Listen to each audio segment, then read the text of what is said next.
All right, so we're asking dumb SEO questions. Each week we answer the questions that have been asked on the dumb SEO questions community on Google+.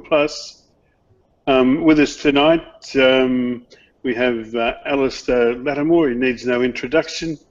If there was an SEO heaven, Alistair would be seated on the right hand. From Bratislav in Romania, we have Arthur Radelescu. He's a search engine optimization specialist. Blogging as the data marketeer is Micah Fisher-Kirshner. And Tim Capper is currently on the phone at the moment. He wants me not to slag him off. Well, I won't. He's a conversion rate optimization specialist and proud to call himself an SEO. Runs a website in the UK, onlineownership.com. All right, our first question tonight, I hope you guys know the answer because I don't. It's from Mixed Music, and he says, I just can't figure out why Google doesn't like my structured data. Mick is very lucky. Google doesn't like my whole website.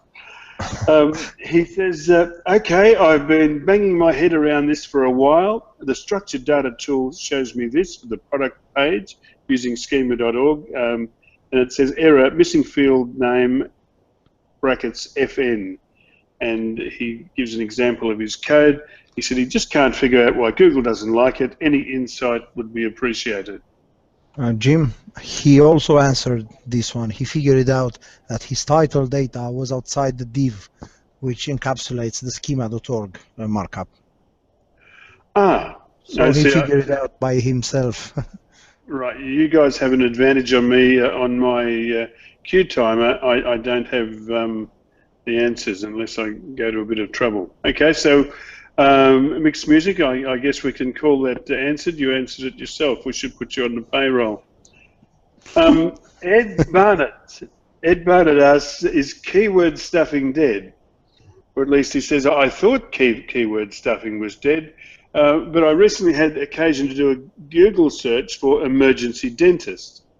The top organic result ahead of all local results was www.1800dentist.com/emergency-dentist/. He said there are only about 300 words on this page, over 20 of which are emergency and over 20 of which are dentist-ish. I would have thought that that might be considered stuffing, but if it is, then it isn't doing the page any harm, and I wonder why it is ranking so well. Any thoughts?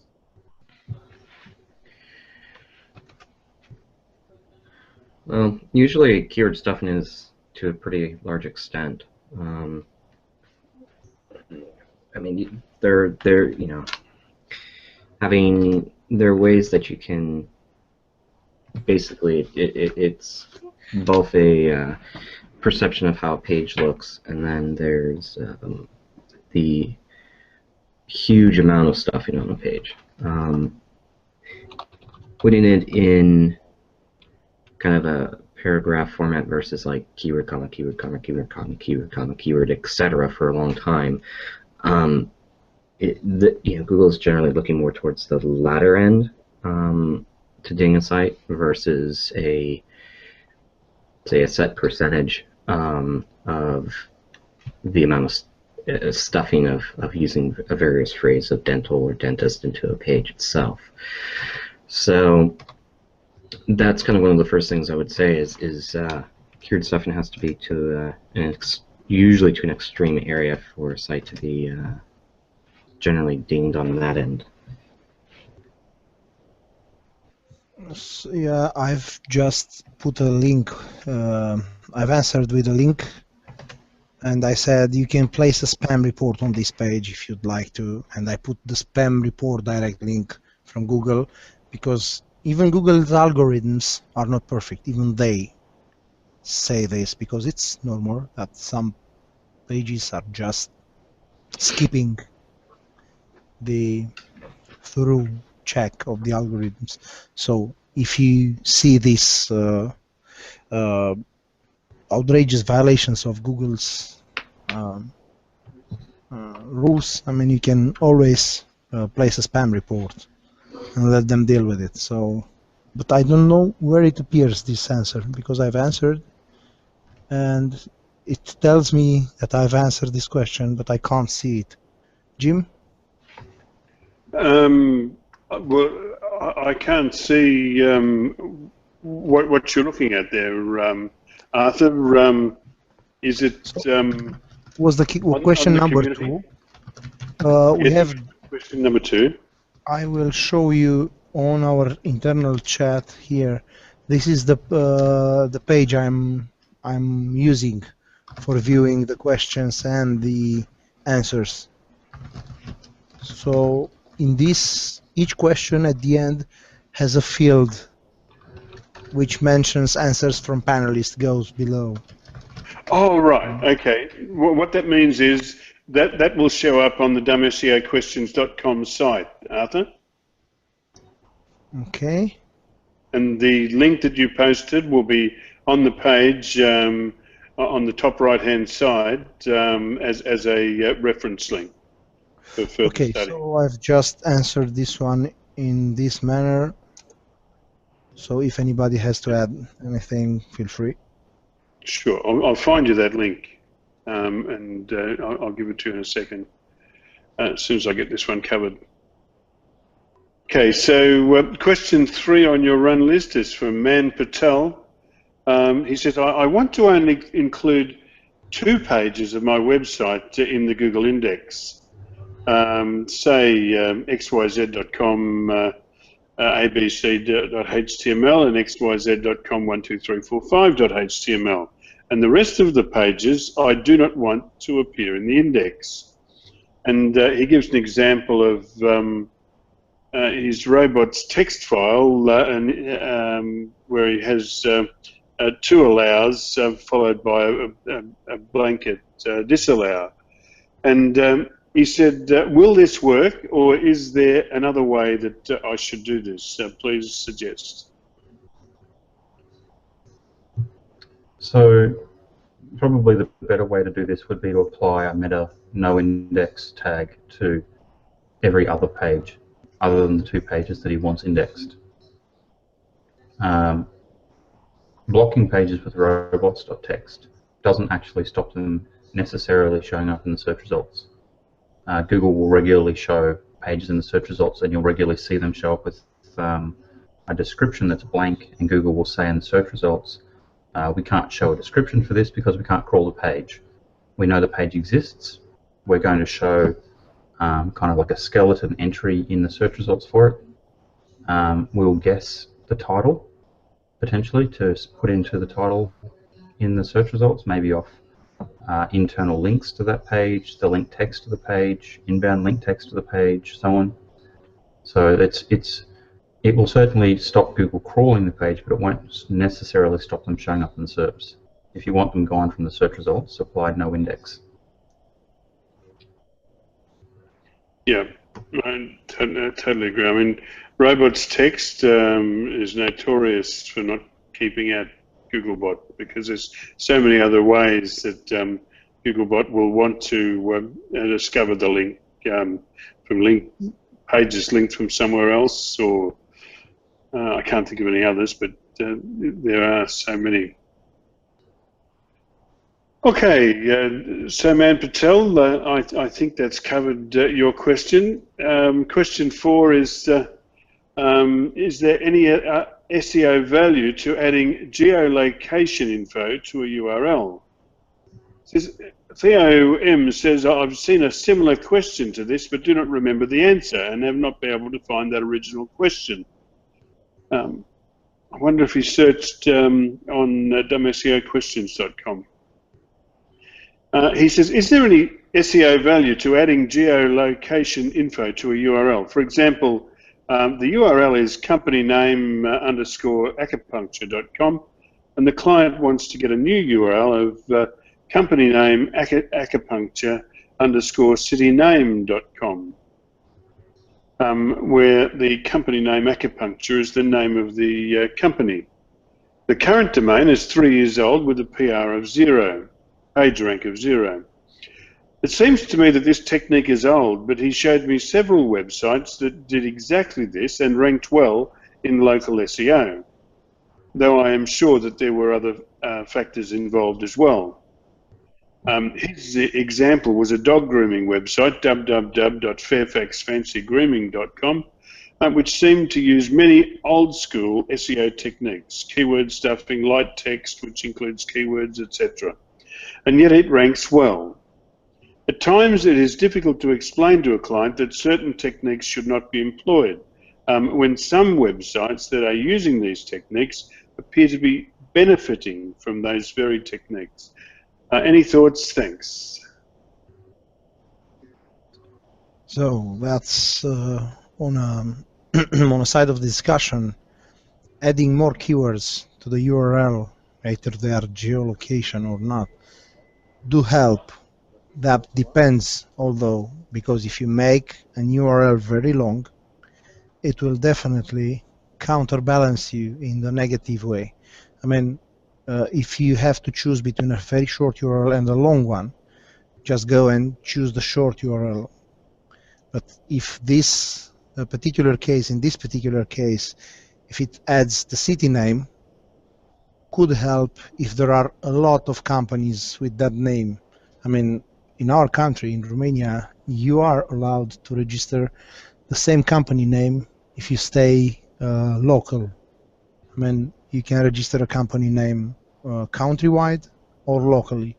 So you could end up by having a lot of company names with the same name, but in different cities. So it might help on a local business to have the city name in the keywords. But I wouldn't rely only on this. I would put that city name on the title of the page, on a meta description, and certainly I would insert that city name within the text, the visible text of that page. And this way you can also benefit from the other ranking factors. Also, if you have, after all I see here, this website, maybe it's a presentation website which presents each page has its own company presentation page. You can put the address somewhere within the page, and the full address, I mean full postal address, and that would definitely help Google Local by catching up these signals and showing them to the users. I mean, you can test each of these suggestions and see which one is working. But for a website of 3 years old and page rank 0, that means it doesn't have a lot of authority also in it. So you should start working on creating some authority on this website and bringing some incoming links in order to be able to draw some advantages. Yeah, I agree. I mean, the site's not ranking because it doesn't have the city name in the domain. It's not ranking because it doesn't meet other criteria. You can rank virtually any domain name for the right search phrase in local. It'll make little difference whether it does or doesn't include the city or suburb that it's in. So I'd be focusing on the things like that Arthur mentioned. I'd also go and have a look at the local search ranking factors survey that's on moz.com, and then follow through all of the standard simple things that you need to do for local SEO, like making sure that you've got your business name in full and contact details, address, etc. on your website. Make sure that those same details are on all of the reputable business directory websites like Yelp or Yellow Pages or Super Pages or whatever they are in your country. Start seeking out niche websites that might list your business, like a niche acupuncture directory, for instance, and get your website listed on there. But I wouldn't personally bother changing the domain. Yeah, exactly, Alistair. Yeah, totally. Anybody else? All right. By the way, have you guys been keeping up with SMX in Munich this week? No, I haven't had a chance to look at any of it. Yeah, apparently it's been really happening there. We've got a slide deck on the SEO community, a really good slide deck in our SEO news community from Rand Fishkin. Can we qualify that as something else rather than good? Why is that? No, it depends on which one you're referring to. One of them. Jim, can you paste it on the chat for us to see? Look, yeah, I'll get it for you. I'm interested to hear what you have to say, Micah.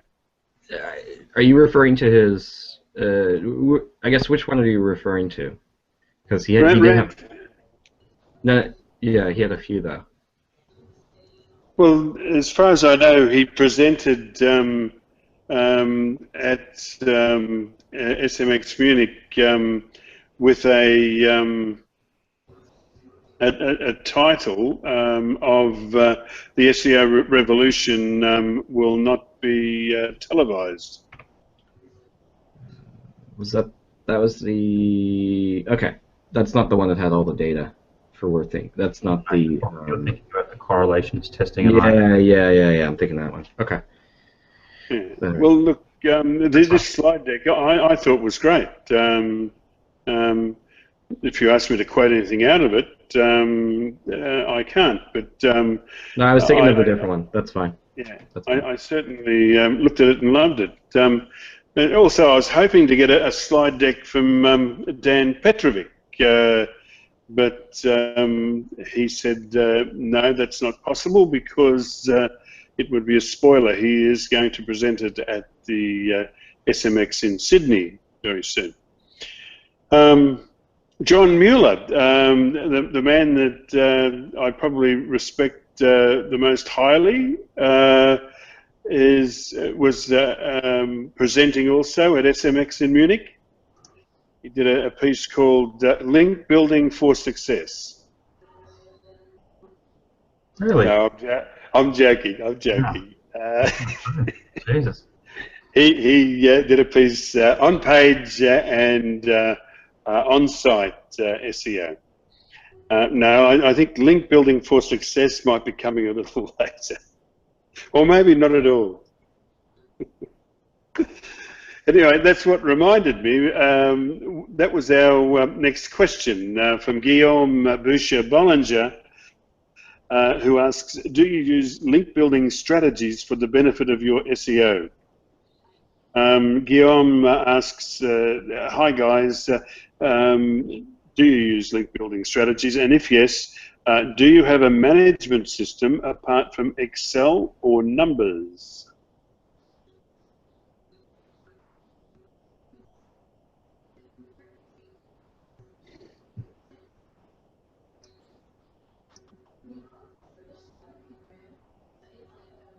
Okay. Numbers. I don't know what numbers is. Hi, Rob Wagner. How are you doing, mate? I'm doing good. How are you guys doing? Good. You've moved your office. No, I just changed where the camera was. All right. Okay. Yeah, so you've got a production manager there or something? Yeah, right. That's exactly right. Yeah, it looks like he's hosting his own radio show. Oh, yeah, well, hey, we all have dreams. What question are we on? We're on question 4, I think, or 5. I think it's question 5. I suppose... This is actually right up Rob's alley, this question.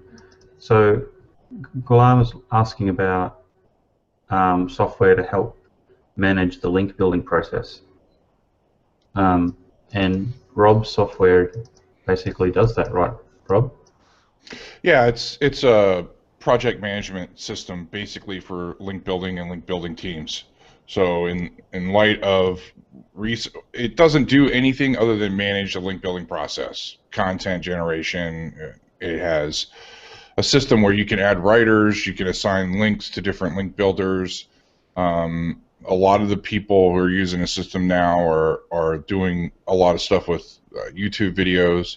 But it basically, if you have users on the system, it gets everybody out of spreadsheets, and it tracks the progress through trying to what website you're going after to put the link on, to tracking the backlinks, to monitoring them to make sure that they're live, to reporting how many backlinks are live, how many backlinks are in whatever status they're in. So it's a pretty robust system at this point.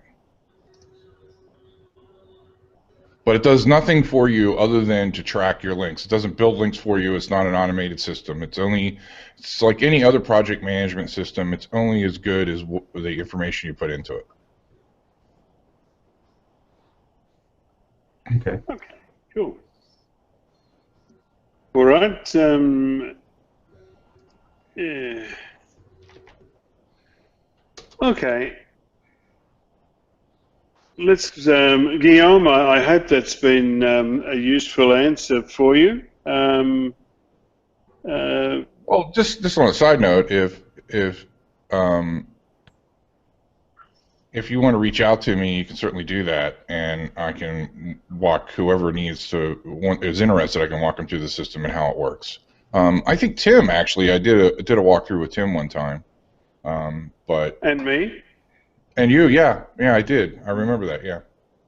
Well, look, Rob, I wonder if you'd put your URL, it's expressreach.com, as a reference link on that question using your panelist report, and Sure. also make mention of it as an answer on that page. And not just Guillaume, somebody who might be watching this now or watching this in the future will know where to go.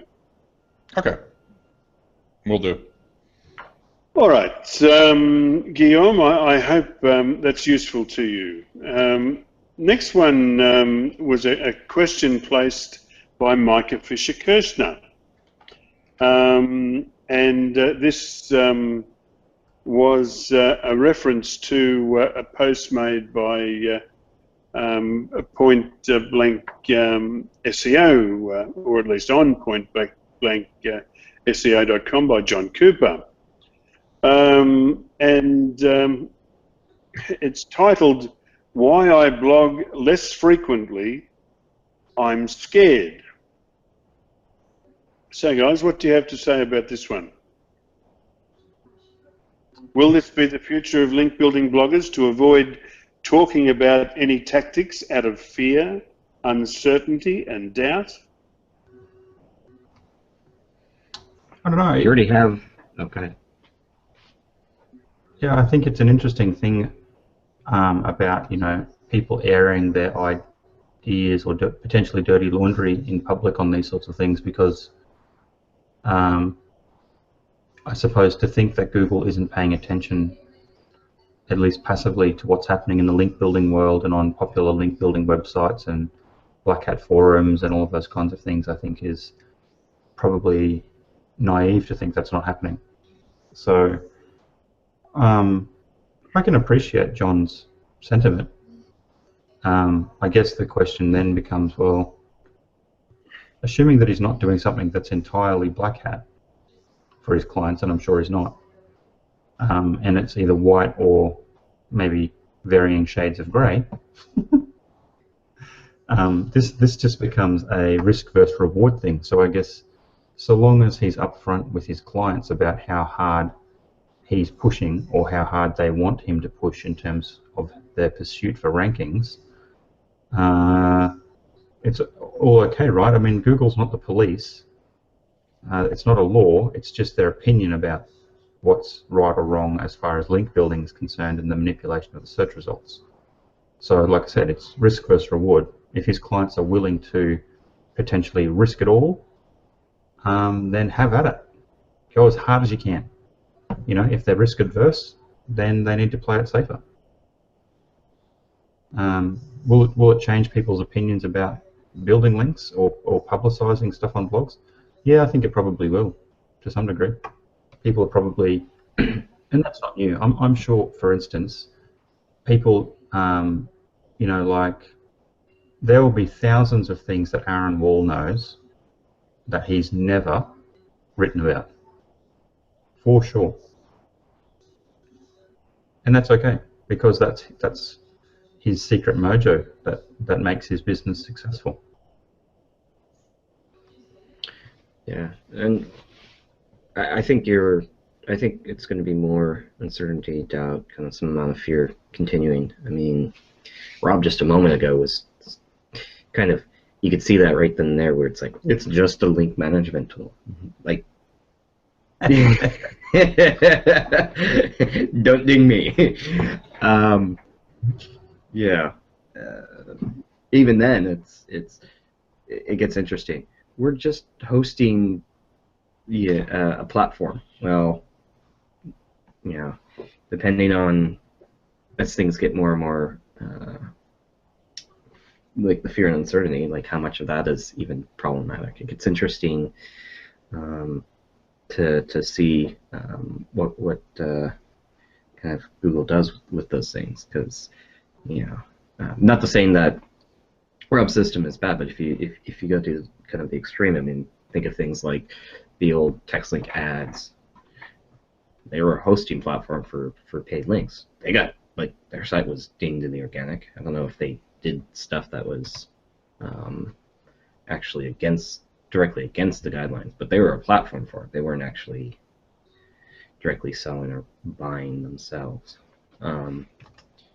But yeah, it's interesting. Particularly, I think kind of the point is more, you know, what used to be white starts to get towards the gray and then black, and so it's interesting in that, you know, the past stuff that you might have done becomes problematic, and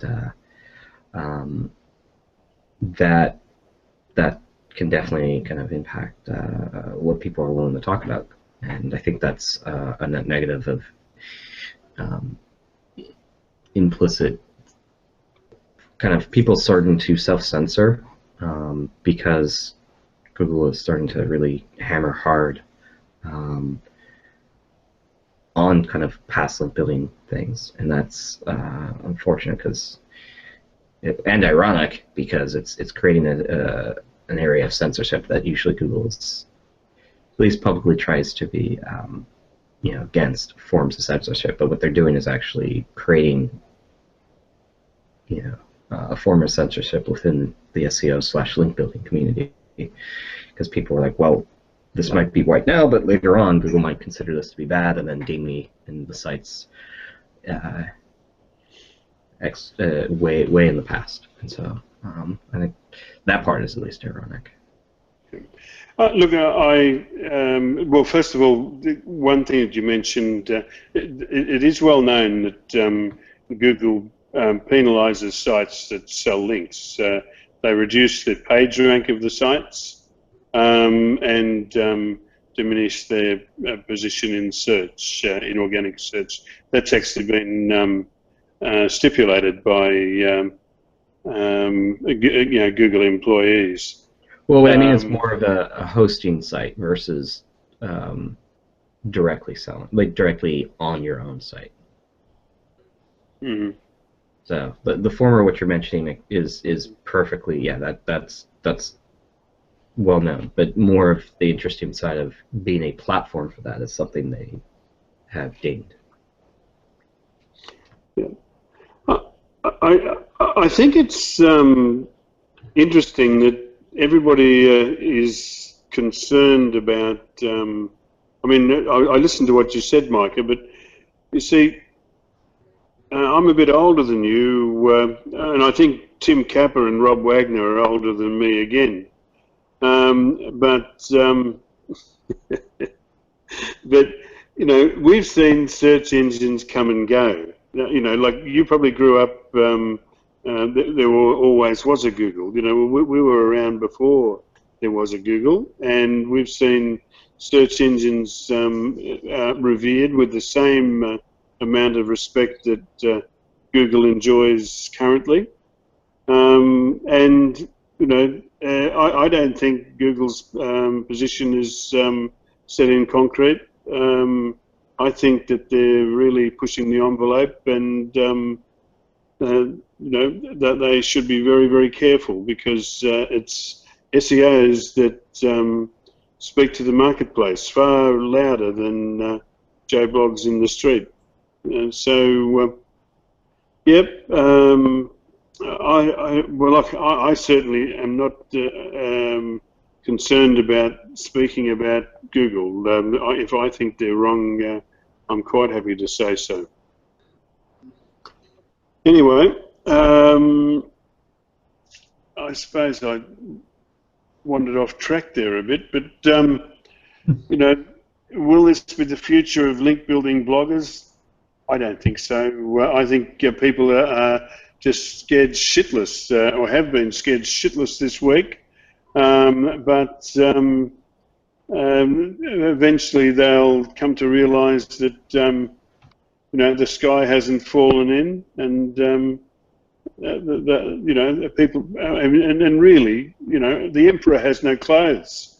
This episode this week, you know, I mean, dinging Doc Sheldon's site. And undinging it after 5 days. What sort of bullshit is that? No, why penalise a site, the entire site, on the basis of one page? And we know it was for one page because we have a Matt Cutts tweet to say so. And he's gone on to Twitter and attempted to justify. He said, you know, the web spam ruling was on point. Well, how much frigging well on point was it?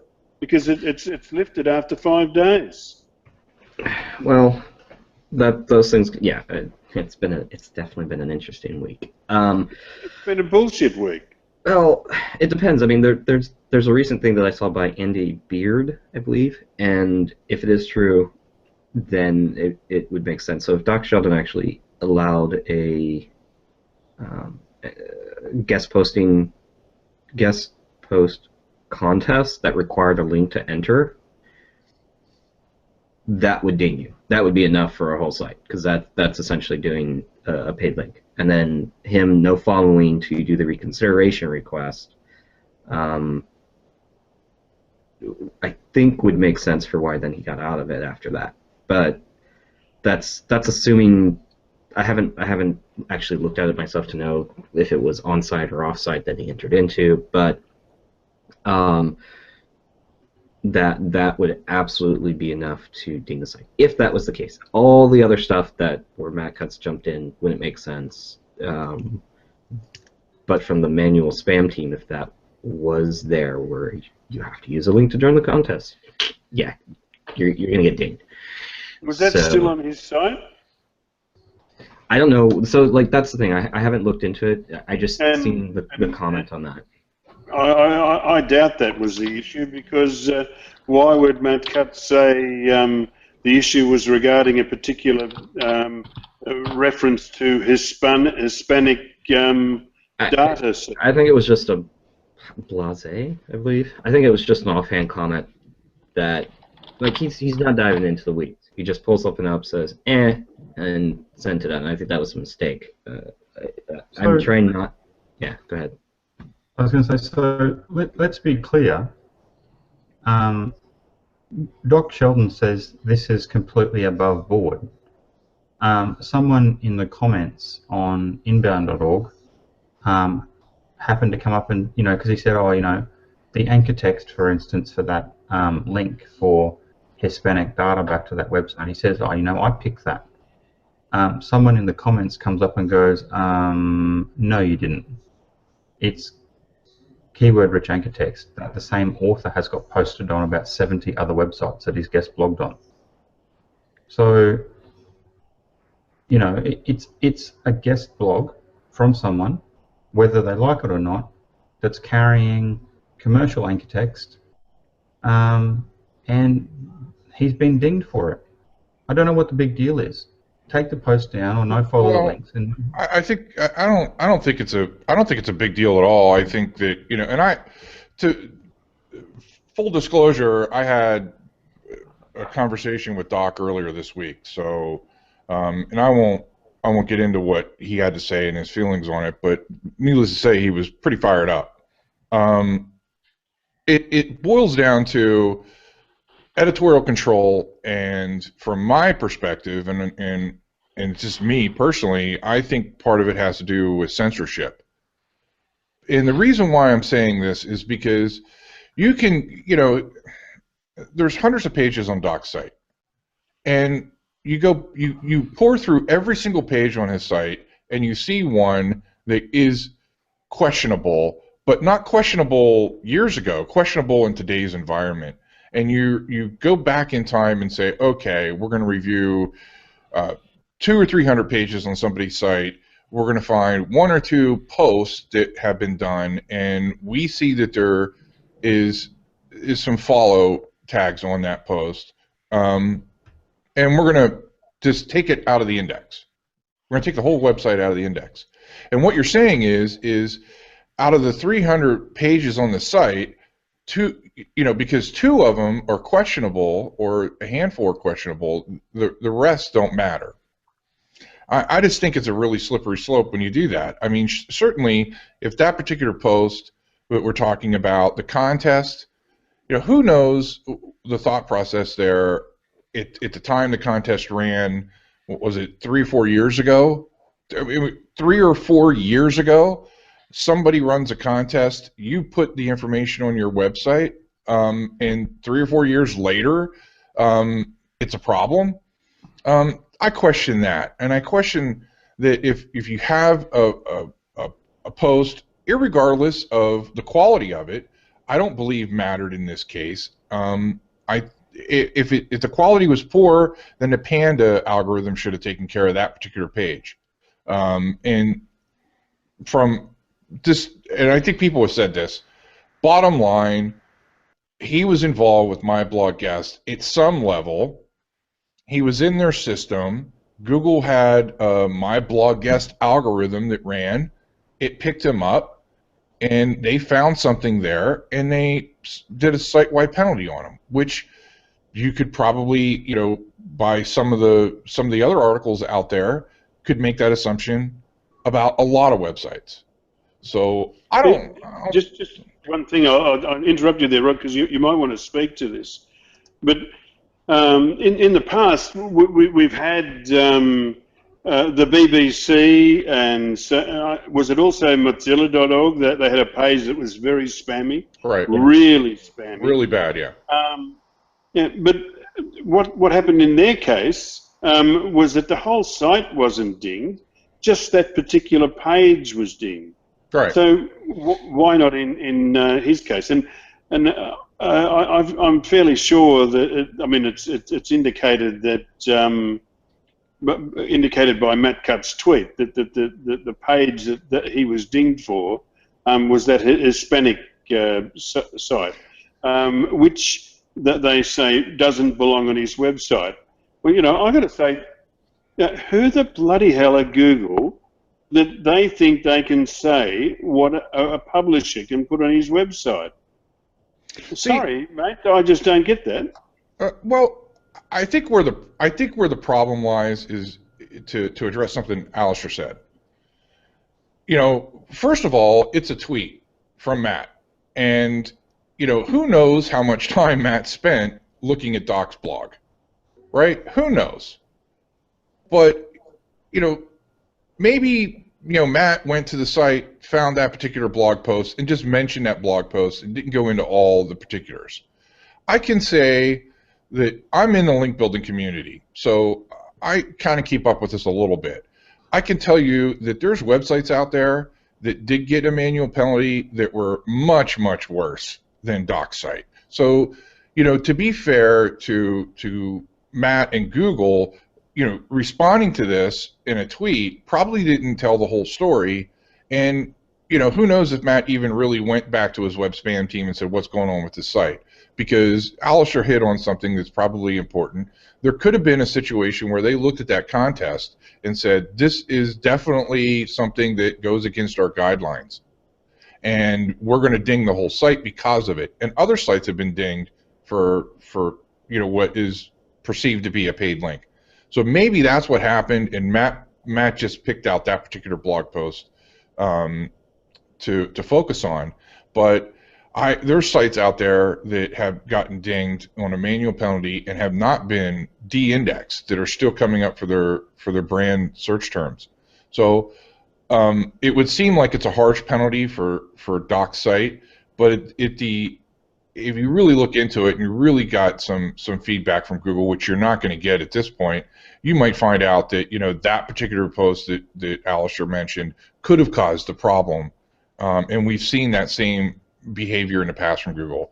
This is what we consider to be a paid link, and we're going to penalize the whole entire site. So I don't know. Doc's a friend of mine, and I don't think I know he's not selling any links. It's evidence he's not selling any links. It was a contest, but who knows what the manual reviewer looked at and said, yeah, we're going to flag it. Yeah, that contest with a force link would be enough. I mean, I could definitely see that. Agree or disagree, it doesn't really matter.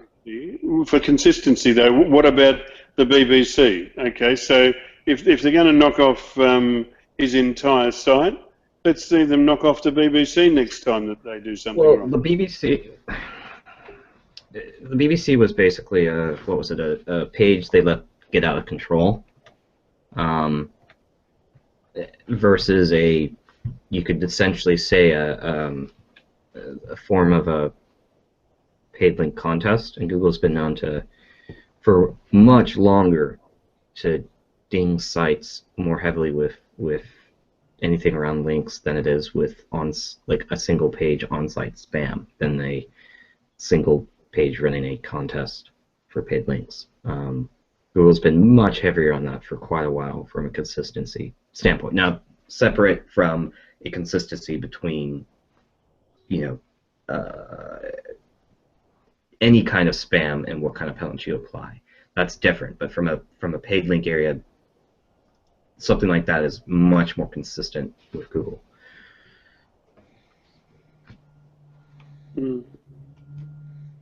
Matt Cutts should put you on the payroll, Micah. No, I'm just saying from the spam team side. I'm not I don't think Matt Cutts gave the appropriate answer or the right answer or whatever, or enough of an answer. I'm just looking at it if there was a post contest like that, yeah, that I can see is completely enough. But based purely on what Matt Cutts said, that makes no sense. Okay. So I'm just separating those. No problem. Do we have any more apologies for Google?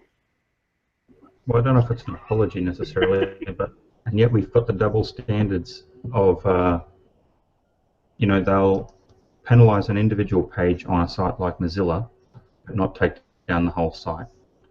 They penalize, and granted, Mozilla's website's massive and probably has hundreds of thousands of pages, but that's beside the point. They take targeted action. They take down an entire site, which has only got potentially hundreds of pages on Doc's site. Still a breach of guidelines, whatever, that's fine.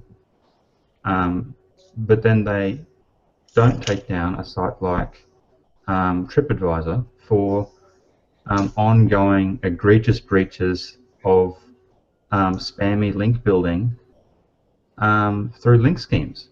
And they just go unabated in the search, and it's like, booyah, we're TripAdvisor. I don't get it. Where's the action against TripAdvisor to pull them down? Well, you're correct about that, but I do see, put it in perspective. In this particular case, they were going after my blog guest. That was what this whole thing, that's where it originated from. Doc's association with my blog guest got him scrutiny because he was a member of a community that Google didn't like. So it got him scrutiny, and they looked at his site and they said, we're gonna throw him in the corner. And apparently he was not a member of my blog guest. Well, it doesn't matter, because Anne did not delete profiles, so his profile was probably still there. Google could still see it. Plus, Google can go back in time and look at it. I think the only reason why anybody did anything to Doc's site was because of his involvement with my blog guest. That's my belief. I could be completely wrong. That begs another question, really, doesn't it? Was the Google going after my blog guest justified, It depends. or was it just because Anne Smarty got up and said that they don't want to follow links. They don't want to follow links. My personal opinion, and this is just my opinion, I think that Google, it depends on how you look at it. So from Google's perspective, the web spam team looked at my blog guest as a link network scheme. Part of that could have been because she required a follow link. However, I view it as a community. So my view of that is, what are you laughing at? I view it as a community. I mean, it's definitely not okay. So if you go back in time and you look at Build My Rank was not a community. It was a network that you signed up to, and you did it solely for the purpose of links, irregardless of content. My blog guest, going on to that, I was a member of that community for years. I didn't really use the community like a lot of other people used it, but I have some of what I would consider some of my best friends I've met on that community, people that I work with today that I met on that community, and other associations through the community that I've built up over the years. In that sense of it, because I have, worked with other people that I've collaborated in a sense because of my blog guest, I personally view it as a community because I had interaction with people. It wasn't some place where I went and I was in a sandbox all by myself. I had interactions, conversations on my blog guest with other people. So in that respect, I personally view it as a community. Somebody who wasn't involved in that on that website and wasn't participating in that website may not view it as a community because they weren't involved in it. So they look at it and they say, hey, this is where a bunch of blogs go and a bunch of writers go so they can create links. And that just, to me, that wasn't the case. There was a lot of stuff that was done off that site. You would meet somebody there who had a website that was like-minded with your website. You would contact them, you would exchange emails, you would communicate with them and collaborate with them if you were like-minded.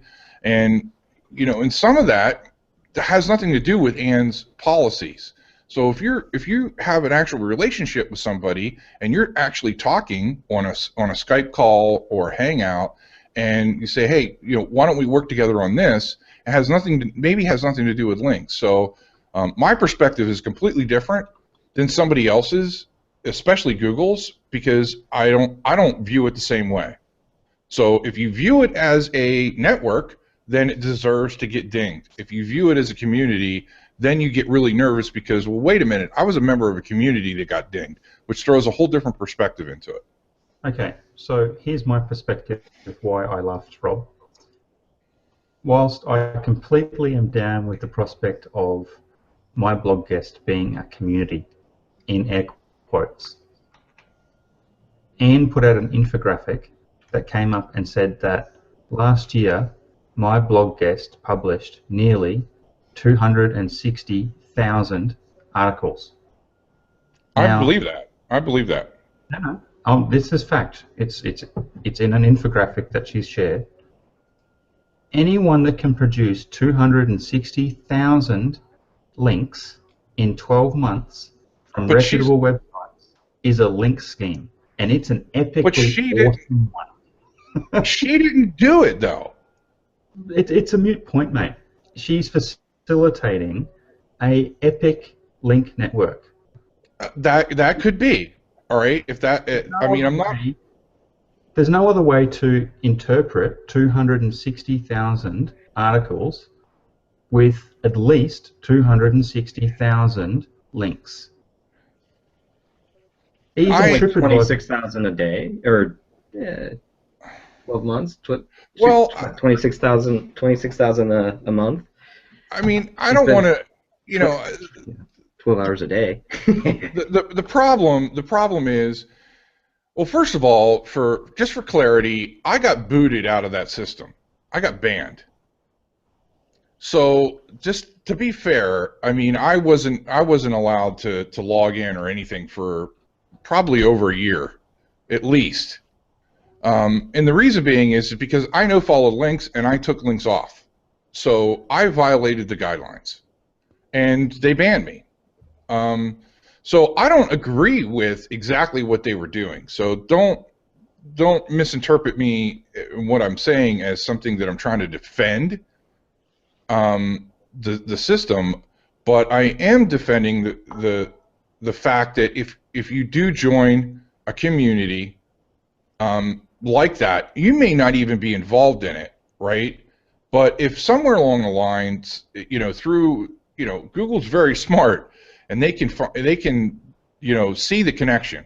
So if you have a connection to a community, however small it is, if you have that connection and at some time later on Google goes to your website because of that connection and determines that you did something wrong, then you get dinged for it. Fundamentally, that might not be exactly the way we want the behavior to operate, me personally.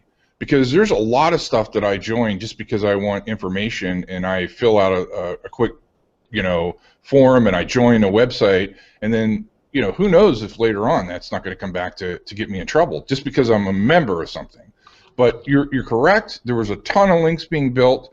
A lot of them, the vast majority of them, were follow links. But I guess it is what. It is Google's sandbox. So, my take on this, right, is that if it was a community, and it wasn't about SEO, and it was genuinely about publishing great content and putting your content in front of readers, because It absolutely was. I guarantee you that's all that community did, at least for me, was publish really great content. Other people, it could have been complete crap, right? So there's where the problem lies. I'm fine with if that's the case, but the mandate to have followed links in articles, else get banned from the community, is as unethical as TripAdvisor's widgets are when you no-follow the widget and the widget breaks. And TripAdvisor, did TripAdvisor get nailed for that? No. Okay. So it can't be all that bad, right? At least not yet, until somebody reports. Not yet. Right? But how many people have to say that that's a problem? I've been hearing that problem for years now, and they haven't gotten dinged. But Google doesn't really care about that. What they care about is the behavior. They're trying to socially engineer a change in behavior, and they don't want people doing links like this. So if you don't want a particular behavior to continue, and you want to punish that and change that behavior, what would you do? What would you do with your kids?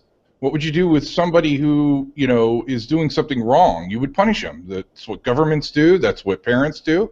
So basically what Google did is they said, okay, we're going to go out and we're going to look at this particular website, which is the largest one that I'm aware of, and we're going to not only hit that website itself, we're going to hit the people who were building the links, and we're going to hit the publishers as well. That will send a message that don't just accept a bunch of links just for the sake of taking a bunch of links, right? I mean, I know from and I've done this. I did this a long time ago. I follow everything on the sites that I work with, pretty much. So that behavior I changed a long time ago, where if I put an article on one of my sites, one that I manage or one that I own, pretty much it's going to be no follow. And I don't care where I'm linking to, Wikipedia, Google itself, doesn't matter. It's all no follow. Okay, but that's Rob. We are going to cover this in more detail in our news roundup at the end, and I see Dan Petrovic has joined us from Munich, and I'm dying to know all the news from SMX in Munich. Are you able to hear us, Dan? I'm able to hear you just fine. I actually had to pull up the curtain because this harsh sun in Munich is just so warm. Actually, it's been the first day that there's been anything above 10 degrees. I've seen snow twice, so that was pretty exciting. After 15 years of no snow, you can see I was pretty excited to see it again for one day, and then I was sick of it. Yeah, as far as news in the marketing world, I see a lot of buzz around content. That's no surprise, so that was quite predictable. But there were some really interesting sessions around large-scale SEO, large-scale technical SEO, highlights coming from Jordan from eBay. Rob, you may remember Mr. Dennis Hudeberg from eBay. He used to run eBay SEO. Are you aware of him? which No? Rob? He's now Oh, off to well, the Dutch Rob. I recall something of that, but I didn't follow him. He went to Marktplaats or something. Yeah. Marketplace. I think he switched to a startup and now maybe moved on somewhere else. But No, he's Dennis, at Airbnb. what's that? He's at Airbnb. Right. So Dennis is a very, very technical mind, and he left a whole lot of legacy of experiments and tools and large site architecture. And when he left, he kind of left Jordan with what Jordan describes as a bit of a mess. But I know he's just kidding. So Jordan's sessions was about how to deal with, eBay-sized SEO, which is, like what comes too close to eBay as far as the indexation and rankings and site structure goes. So that was quite interesting. There was some really, really nice presentations by Microsoft team, actually. Two guys from Microsoft presented, and in a planning session, brainstorm session prior to SMX, what they call a think tank. One statement kind of popped out at me, and I think that's, from the whole event, something that changed my mind about search engines a little bit, was the fact that search engine engineers don't know why the results are the way they are. They build the algorithm to the best of their ability, and they create the algorithm in hope to produce good results. But when the results render, they don't know why some website is on first spot and the second website is on the second spot, and so forth. For search engineers to understand a page of results, they have to reverse engineer it and analyze it for what they describe as days of analysis. That completely blew my mind, because I always thought people at search engine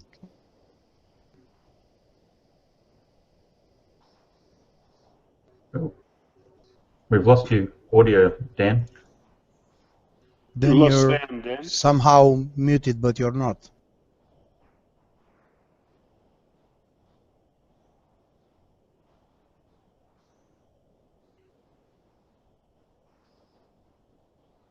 Check your microphone, Dan. We haven't got sound, but you're not muted.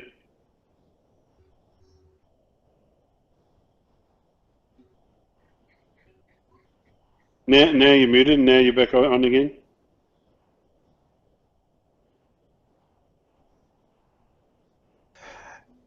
he might have, yeah, he might have connection problems. Anyway, we're waiting for him to come back.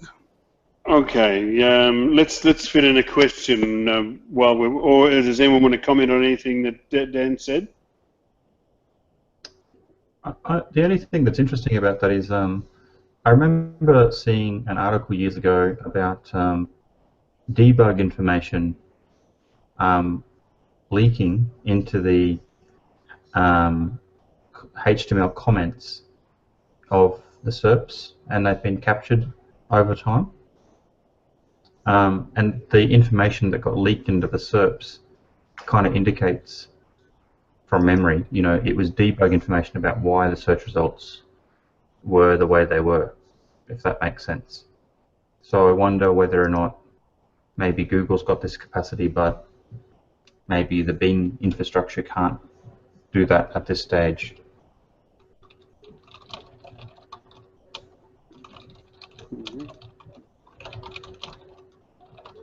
Okay. All right. Look, let's fit in question 7 while we're hoping that Dan comes back. It's a question from Devin Peterson, who says, should minifying code be part of the SEO's to-do list? So I would, I definitely recommend minifying to all of my clients, and not for direct SEO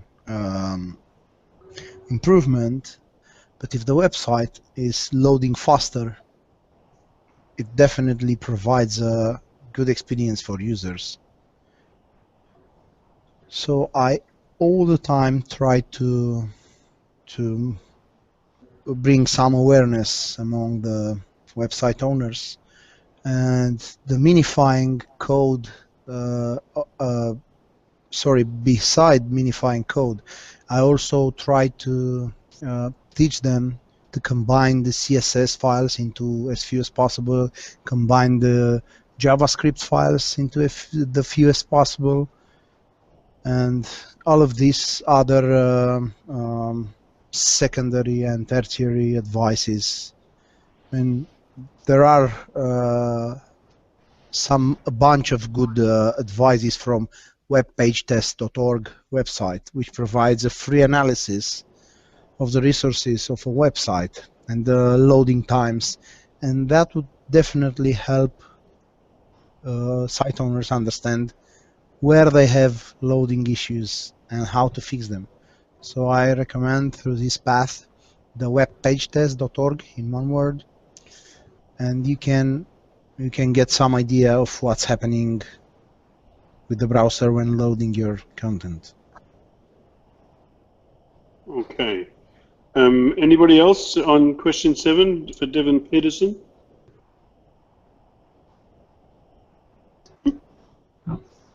Okay. You got the microphone back down? It's currently muted now. Okay, let's see if this works. It works. All right. I think I said too much, so Bing cut me off somehow. I don't know at what point my sound. I think it's just internet connections here at the hotel. But yeah, just to finish off what I was saying is that engineers at search engines don't really know why the results are such the way they render, and they need to spend a lot of time analyzing those results.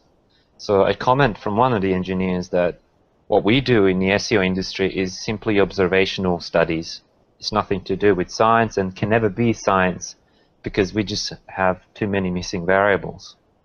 So no matter how much we try and all the SEO experiments, it's just almost anecdotal evidence and, you know, just fun and games. Some very strong signals are of course possible to figure out, but any deep meaningful studies in terms of analysis of how a search engine result works is borderline pointless. That's what they're saying, because they struggle to understand the output themselves, which is something that's kind of like expanding my mind as far as understanding how search engines work. It's something that Google never really said to us, that they don't really understand the results. So that's for me, that was a personal highlight from the whole session, from the whole conference. I can't imagine that Google aren't in control of that.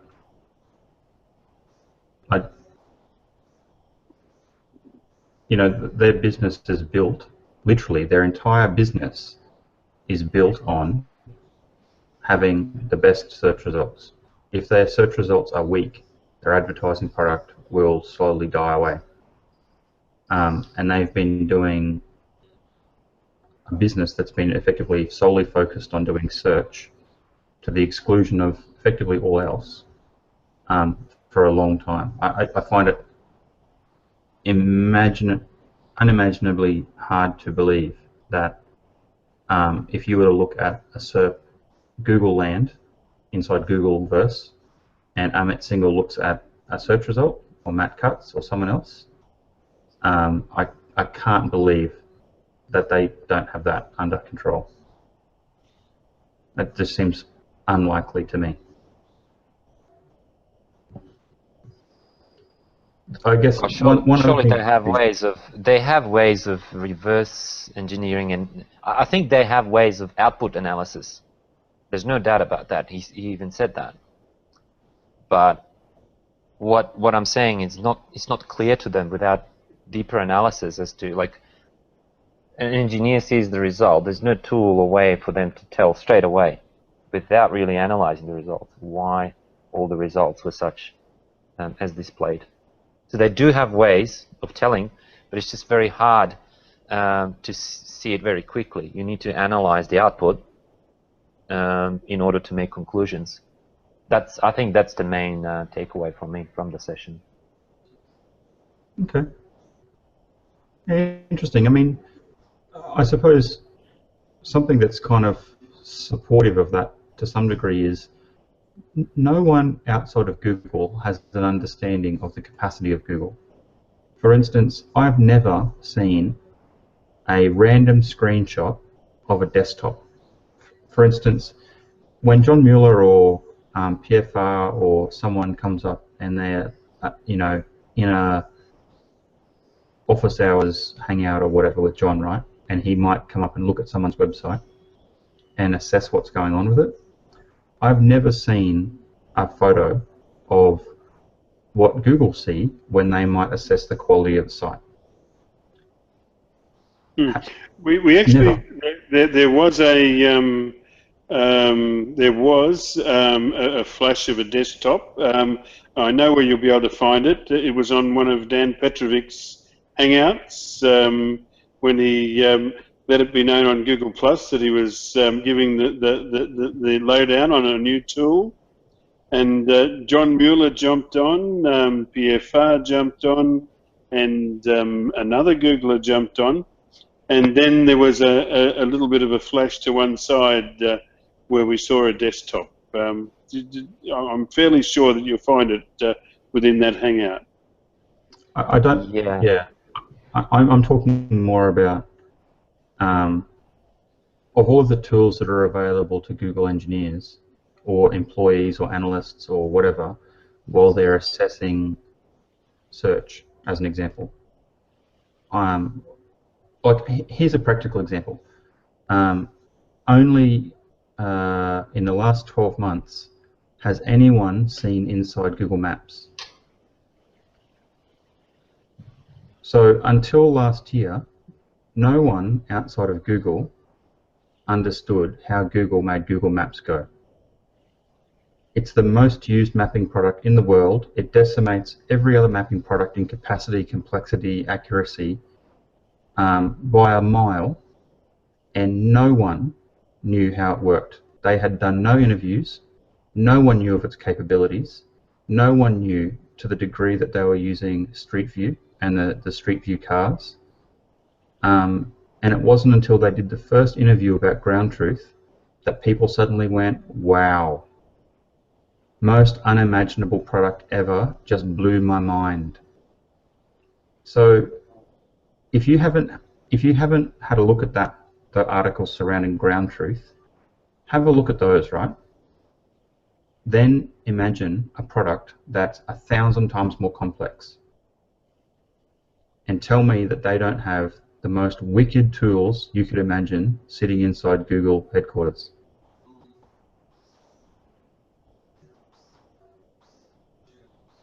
Mm. Do you know the article I'm talking about? No, go ahead.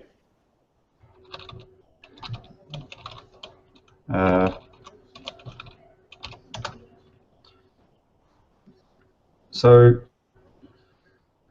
there's a whole bunch of, let me find some,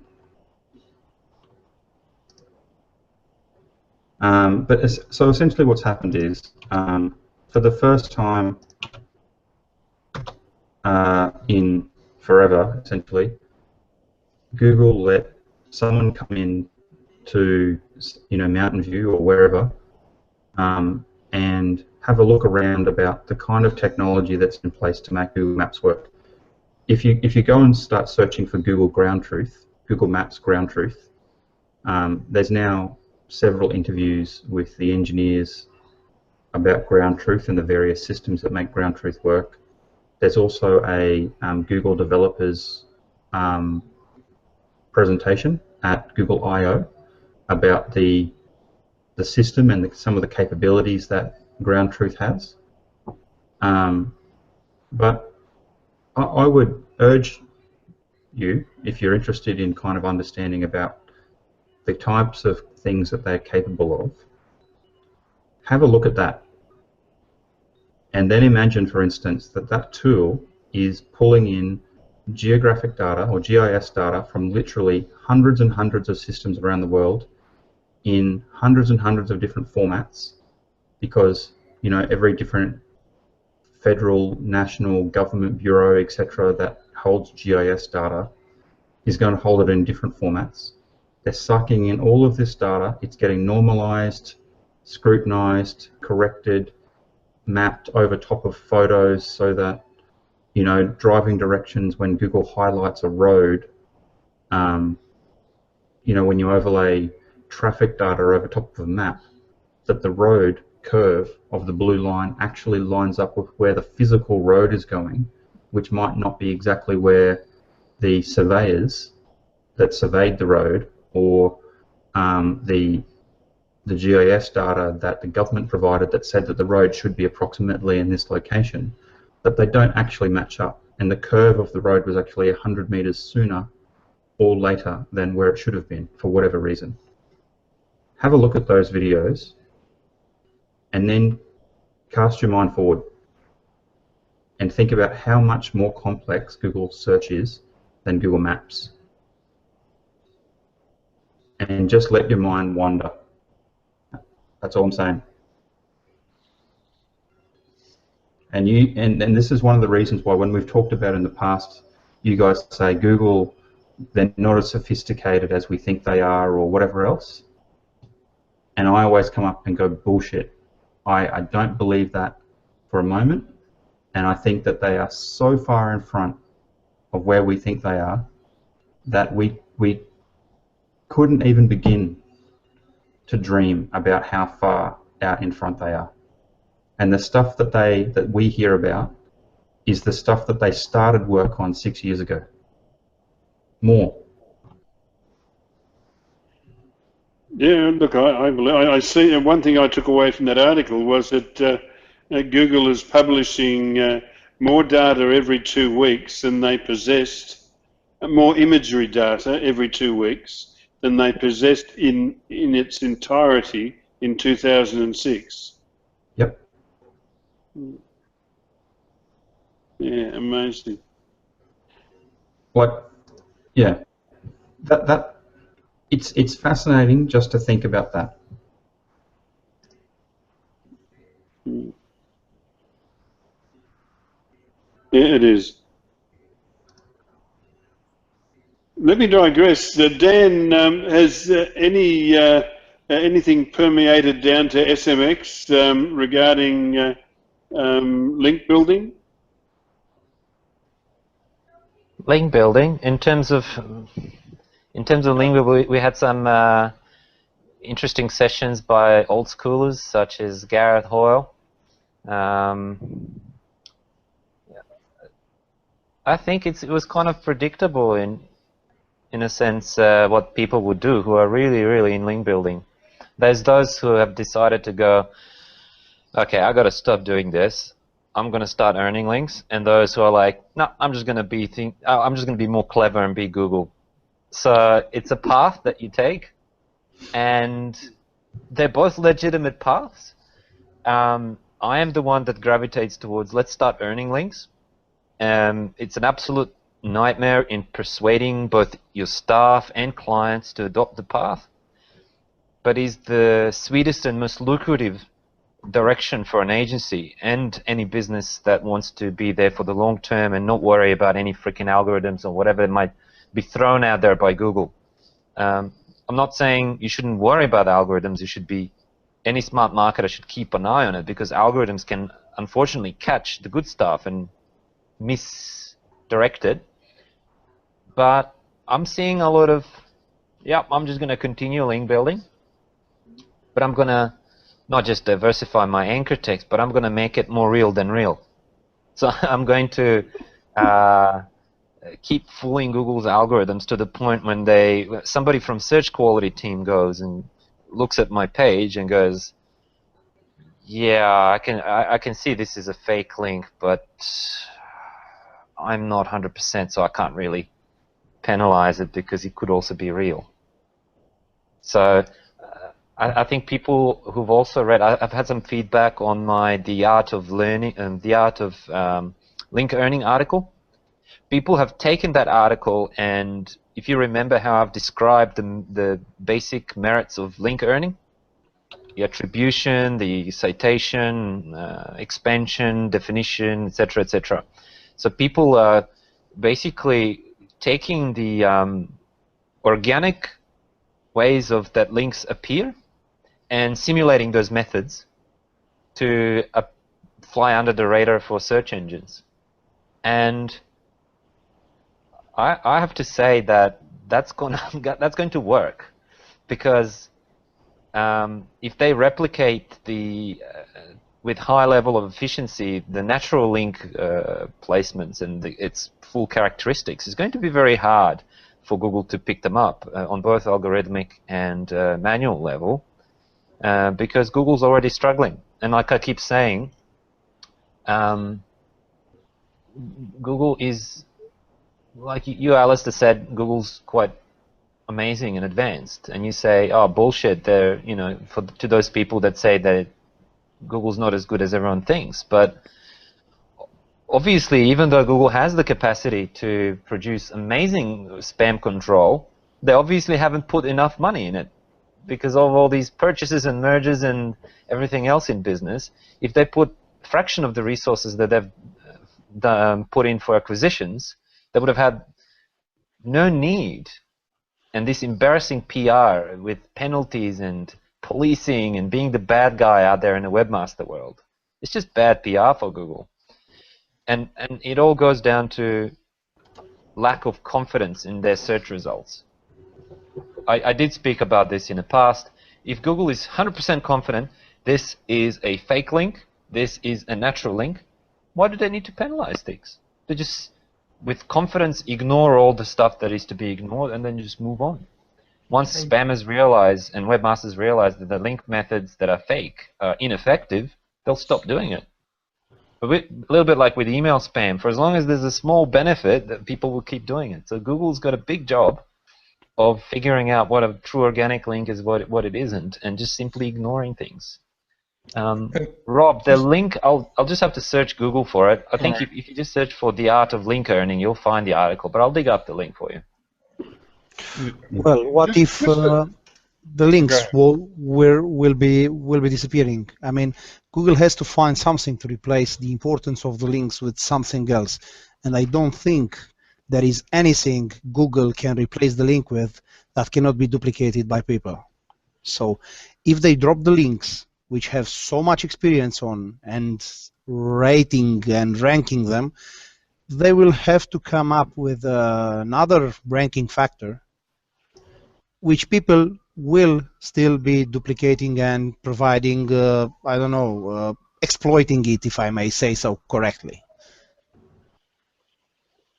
There are already things that, like, look at QDF. QDF's not driven by links. Maybe the authority of the website is driven by links, but if you have anything that's fresh web, anything that's popped up in the last 5 seconds, 5 minutes, 5 hours, Google knows that things like that don't get links because links are a slow mechanism. That's one of the flaws in Google's architecture, is that they're driven by links. They are driven by links. They're a link-based search engine. But already we're seeing stuff rank out of nowhere. A new startup with absolutely no links on a domain ranks first page in results because of something. Mentions, media mentions, mention velocity, buzz, social media, all sorts of things. So there are hints and glimpses of what can be done without links. But yeah, I agree, links are the bread and butter of Google still. Just to clarify, when I make a statement of I don't think that Google is sophisticated, is what we give them credit for, I'm referring to the spam team. I think maps and the actual search results and what some of the stuff that Google's doing is just absolutely incredible. But when it comes to, you know, fighting spam, I think they are lacking greatly, and they just seem like they don't put a whole lot of putting enough resources into it. And I think ultimately, at the end of the day, they're more concerned about indexing than they are fighting spam. That's just my personal opinion. Yeah, that's a very brave statement coming from you, Rob. Didn't you just hand over a sworn affidavit to say that you never built a followed link in your life? I built a lot of follow links. Let me tell you something. I've built a lot of links, and the vast majority of them were follow, and I have a list of them, and they're in the thousands. And I'm not talking about an automated system. I'm talking about a lot of hard work. And I don't see a problem with it. I think, you know, from if you take a step back and look at the internet as a whole, you know, that's our ecosystem. The internet's built so we can be on one website and go to another website. It's kind of like surfing the web. It's part of it's ingrained in our ecosystem. You should have links on your website, and you should be able to link out to resources. I see no problem in that at all. None. I think where the problem lies is when people start looking at follow and no follow, or putting links on do nothing pages that aren't going to get you any traffic anyways, which I think is a colossal waste of time. But at the end of the day, that's part of our ecosystem, and you should link. And if you're a website and you need content, you should accept guest posts as long as they're good quality guest posts. You should be writing guest posts if that's what you want to do, and trying to get them on relevant websites. It's just a question of, you know, at this point when dealing with Google, do you follow them or no follow them? I think you should no follow them. That's just my approach. That's what I think. But at this point in our environment, but I don't see any problem with building links. I mean, I think from my perspective, build as many links as you possibly can. I mean, especially if those sites are getting traffic. Why wouldn't you? I understand link earning, and I understand that's what you want to do for SEO purposes. But when my approach is I want the name out there. I want people, and I get traffic from websites that, whether it's a no follow or a follow, it doesn't matter to the visitor. The user experience doesn't change at all. I don't go to a website, especially if it's a news website, the BBC or CNN or whatever. I don't think to myself, well, is this a follow or no follow link? Should I visit that page or shouldn't I visit that page, based on whether that website has had a no follow tag associated with it? Does it degrade the value of that link for me as a user? And the answer is no, it doesn't. So from my perspective, if I want traffic to my website and I'm sitting in front of my computer and I'm saying, how do I generate some more traffic? I have options. I can pay for advertising. I can put my website in directories. I can write some really great posts and get them on relevant websites so I can get in front of those other users and get the word out. I can use social media. There's tons of different things, but I think we're focused so blindly on I need a follow link because I want to rank on better on Google. I think that tunnel vision is disappointing for a lot of SEOs, in my opinion. I'll shut up. Okay. Anybody else? Dan, is there anything you wanted to add on SMX before we go back to questions? Not at this point. Let's see what questions we have. Okay. All right. We just covered minifying. Okay, so we're to a question. It's not really from Vangelis Kovias. Asks, do we have any ideas regarding this paradox? It's more of a philosophical question. I'm not sure that we can help to any great degree because he doesn't give enough detail, but he says, hi all, I've been working on a project called One Irocritus, which in Greek means dream books. The term is very popular in Greece and has 300,000 monthly local searches. Although all of the metrics, apart from site age, illustrated in this screenshot are better from the first page competitors, are better than the first page competitors, yet the site ranks 5th on a search engine's result page. He gives a screenshot which is visible on the SEO questions community on Google+. He asks, do we have any ideas on this paradox? Has anybody had time to look at that? Well, if Google doesn't know, how should we know?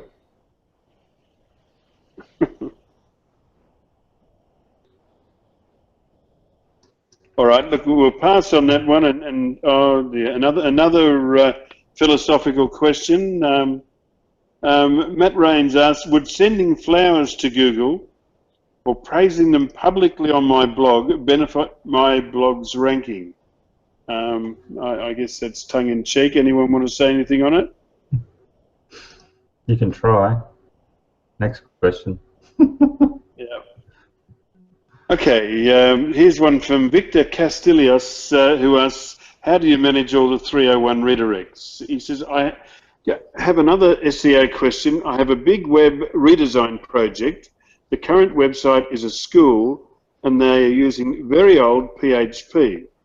The new design is using WordPress. The old website has more than 200 pages, very well ranked. And my question is, how do you manage all the 301 redirects directly on the HT access? 200's nothing. Put them in the HT access, move on. If you were talking about 2,000, maybe you'd start going elsewhere. 20,000, you probably wouldn't put them in HT access. Is he looking for implementation examples, like how to do it? Maybe there's a URL we can point with guidelines, or is it just a question of what's the most efficient way to do it? No, he's asking how do you manage the redirects directly in HT access or somewhere else? And I'm saying for 200 pages, or for a small site like that, I would just put them straight into the HT access. So, Alistair, when you were doing large-scale redirects, where you worked, or where you work currently, how would you go about when it's 10,000 or 100,000? At 10,000, I would have to put it in code. It's too big to do it. Well, you could probably still do it in HT access. HT access is processed very fast, but I just don't think you would. Can you compress HT access? I don't think so. No. No. So, but what's the limit? Well, I don't think there necessarily is one. The regex engine that runs inside mod rewrite is very, very fast. You probably, unless you are pushing huge traffic, you know, hundreds or thousands of users concurrently, you probably wouldn't see any degradation in performance, even with 10,000 rewrite rules, so long as the rewrite rules are efficient in terms of the matching, how you do the matching. That might change if you've got lots and lots of traffic though. So I think, you know, under 1,000, you could probably just put them straight into the HT access and move on. Over that, you'd probably start asking questions. Maybe there's another way. At Mantra Group, I had probably hundreds in the rewrite file, or the equivalent of a rewrite file, and then thousands inside software redirects as part of the application itself to handle that, where I could log in and manage the redirects, add them, delete them, you know, still all pattern matched with regex, but at a software level as opposed to in the rewrite file itself. If you were doing tens of thousands or hundreds of thousands, you would put that through code as well. You'd never do it manually.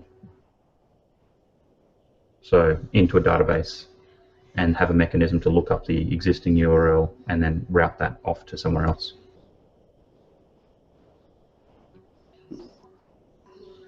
But for 200 pages, if he's not well, I mean, regular expressions, once they're written down in their work, that they make very good sense. But to actually write one is very hard. So would it be good advice to tell Victor, if there are a lot of different categories for his 200 pages, it might be just as easy to list them in HT access page by page, and there wouldn't be any performance hit. Would that be fair? Yeah, that's right. For 200, I would just put them straight into the HT access file. No problem. Okay. All right. Here's another one from Solomon McCown and Company, who ask, what do you think about SEO and press releases?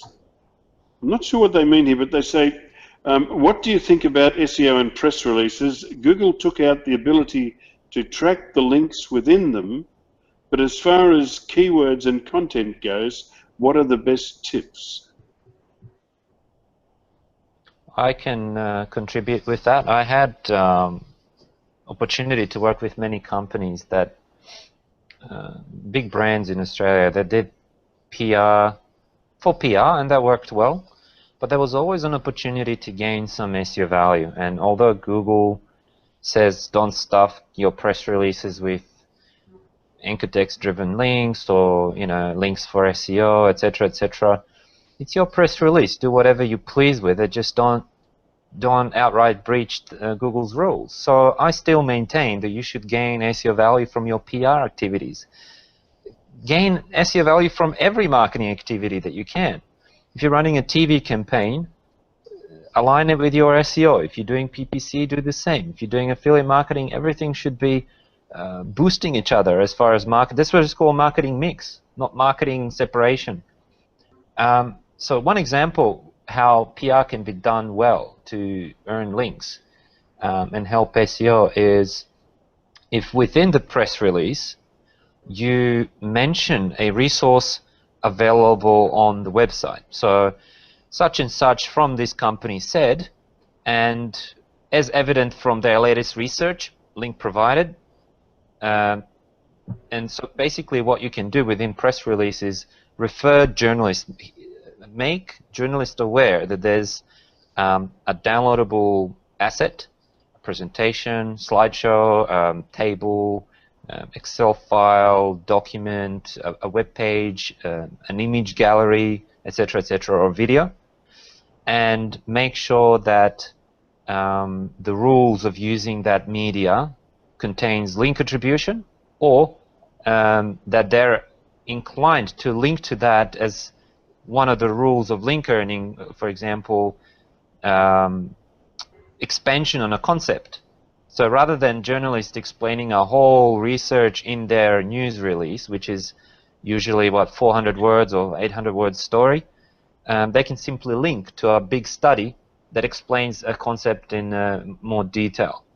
So that, to me, is still a valid way of earning links through your PR activities. And I'm sure every smart marketer will do such a thing. I don't know if Alistair has any interesting stories as far as PR and link earning goes. Yeah, the stuff that I used to do there was really much the same as what Dan's saying, I guess. It was making sure that you were making it easy for people that would carry the press release to link to you. For instance, this is a little bit different, but the PR managers that I used to work with had relationships with the editors and journalists of the newspapers directly. So when they send out a press release, they're not going and sending it to like PR Web or PR Newswire.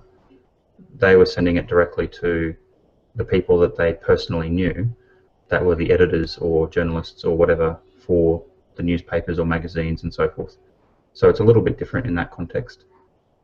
In this instance, the difference here is we were basically working against the Harrow kind of principle, help a reporter out kind of idea here, where we were making it as simple and easy as possible for the journalist or editor to link to us. So originally they never used to put links into the press releases because they just didn't think about it. And then it was like, okay, well, where it makes sense, link. With whatever anchor text you want, I don't really care, but just link to the resource that makes sense in that PR release. Then it was, okay, well, what about images? Okay, well, we could provide resources for images that they could embed in the articles as well. So we would either attach the images directly to the press release so that the article on the news website looks fantastic and they've got beautiful high-res photos, or provide a link to those beautiful high-res photos on our websites. You know, if you're a local business, you would make sure that inside the press release you included your citation information, name, address, phone number, etc., in the press release, so that it gets hopefully picked up and carried by the journalist. Similarly, you know, different strategies here will have different successes. Like, if you wanted to carry the name, address, and phone number for a local business, but you just stuff it at the bottom of the press release, if the article gets picked up and carried by someone, the likelihood that the editor is going to copy in the name, address, and phone number, for instance, if it's just stuffed at the bottom, might be a bit lower than if the contact information was embedded into the article, like inside a paragraph, for instance. Or if somehow within the article there was a structured block of contact information, you know, in like a little feature box, like a quote or a pull quote kind of a thing inside the article. So little things like that that push your point without being overt and, you know, spammy about it, but essentially you're basically saying to someone, this thing is important to me. The journalist will pick up about that effectively when they're reading the article, because you're putting an emphasis on it, so the likelihood is that they will probably put an emphasis on it too.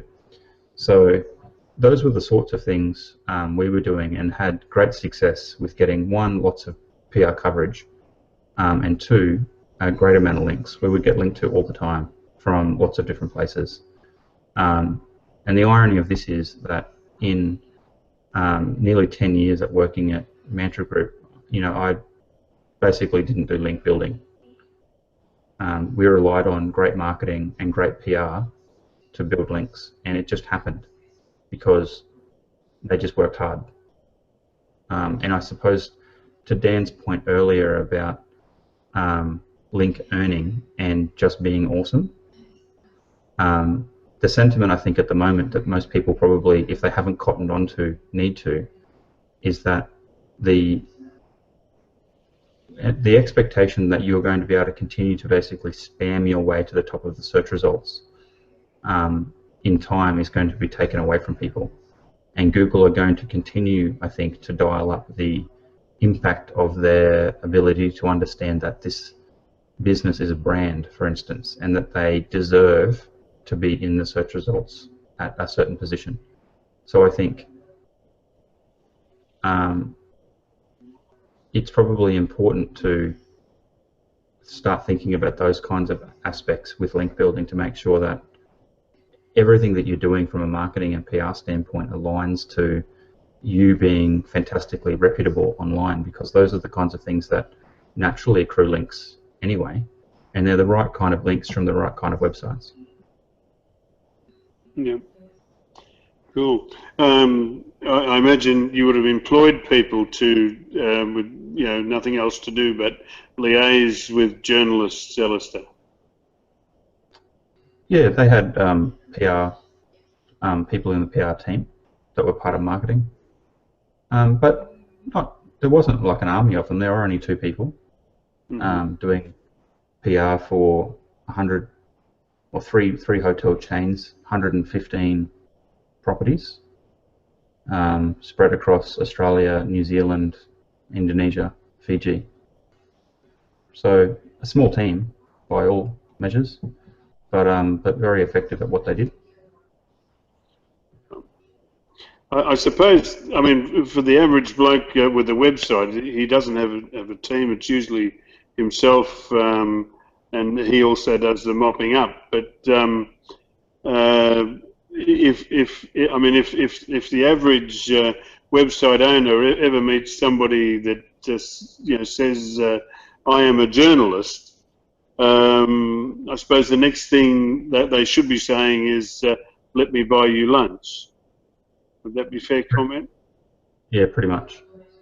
That might seem, you've got a smile on your face, Jim, but the reality, I think, of this in most instances is that it's really difficult to get inside a news website. Like if you were to try and get a link from the New York Times or the Washington Post or the Sydney Morning Herald in Australia or someone like that, it's really hard. You can't just walk up to someone and say, "Hey dude, link to me." It doesn't matter how reputable you are. It doesn't work like that. So I think that in those scenarios, it's about making sure that you've got relationships with people and leveraging the relationships that you've got, whatever they might be, to try and grease wheels and open doors. For small businesses, it's going to be obviously increasingly hard, but it's the kind of thing where you might be able to find a reporter or a journalist that writes for a particular subsection of a news website, even if it's a small news website. Like, don't start with the Sydney Morning Herald, the New York Post or the New York Times or something like that.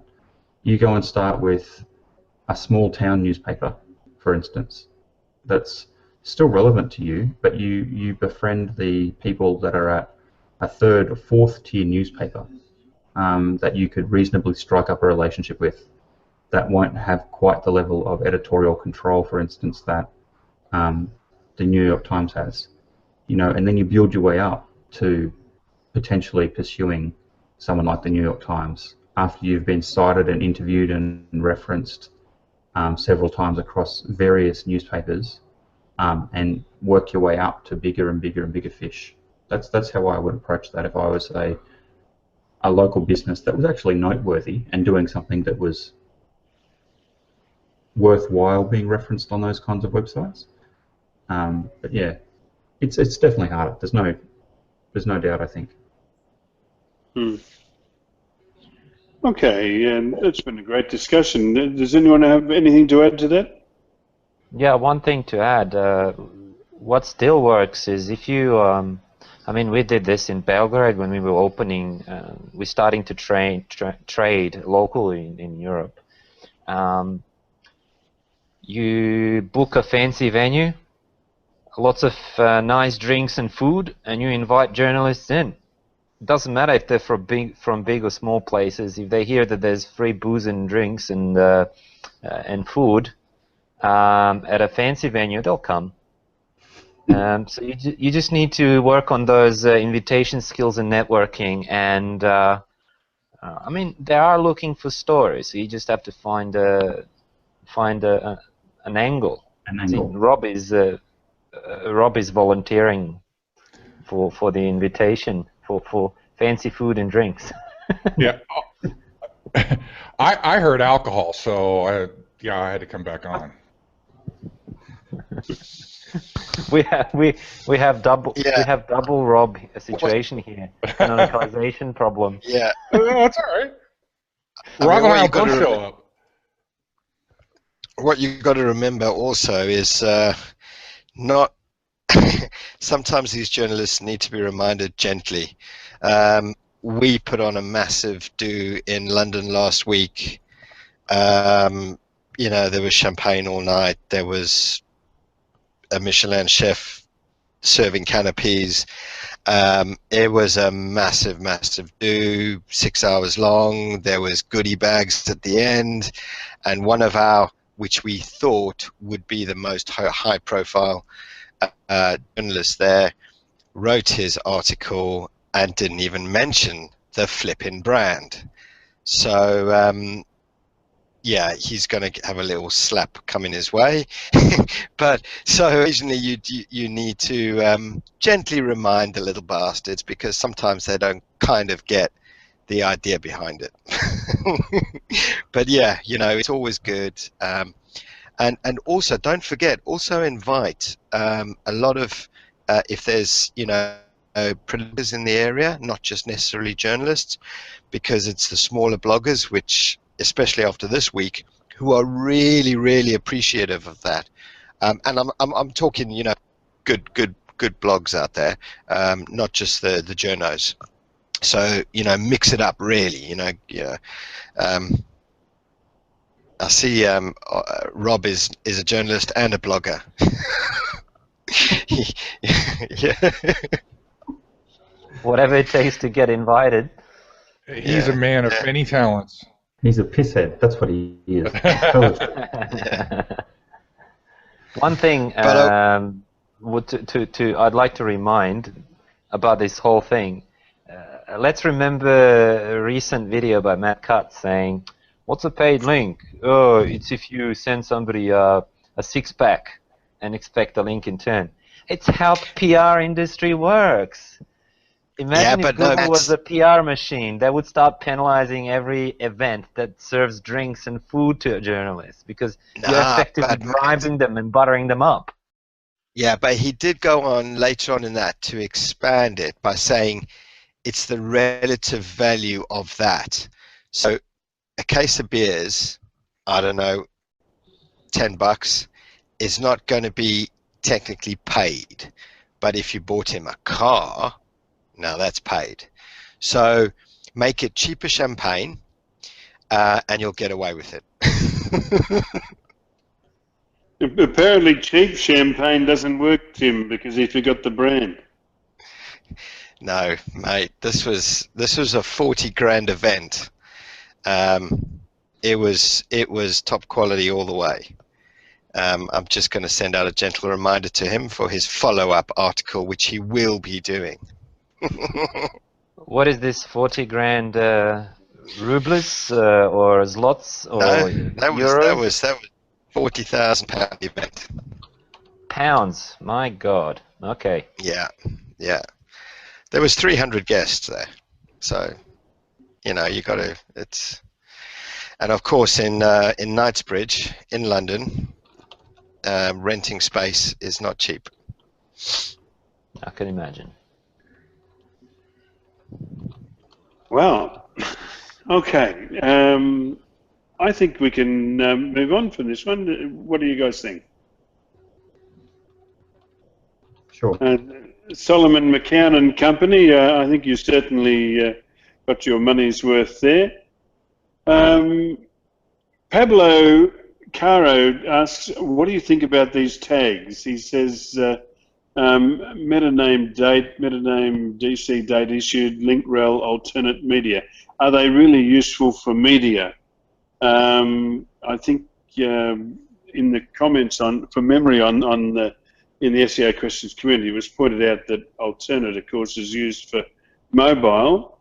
Can somebody speak to this question? I didn't think Google did Dublin core. I disagree. I think they do. Except it's not mainstream search. I use Dublin Core to get my content in Google Scholar. I'm just going to leave it at that here. I'm not going to elaborate any further.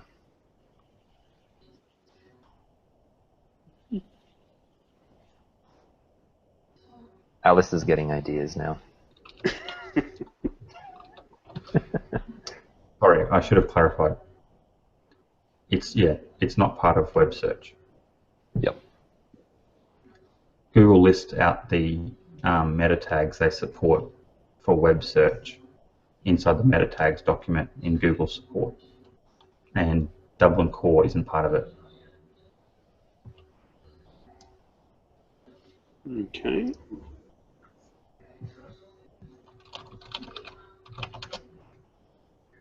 All right, let's move on from that one because I'm just getting confused. Angela Bothwell asks, it's a simple question, do backlink, thank God for that, do backlinks need to be pointed at my homepage? Angela says, I hope this is a relevant question here. It's about backlinks. If I have some very high value backlinks, but they are not linked to my homepage, instead they are linked directly to another internal page that they reference, does this still have any SEO value for my homepage in search rankings, or do the backlinks need to be pointed at my homepage? Can somebody give the good news for Angela?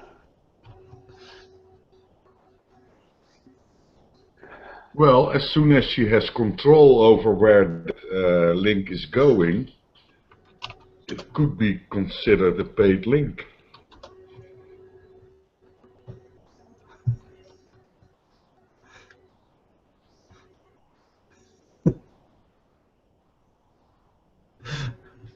We have so much fun in the chat. Okay, good night, Alistair. Thank you very much for your contribution. And I see Dan is headed off too. Yep. Okay, mate? See you guys. Look forward to seeing you next week, mate. Okay, have a great one. Cheers. You too. All right. So we're on question 13 from Angela Bothwell. Arthur?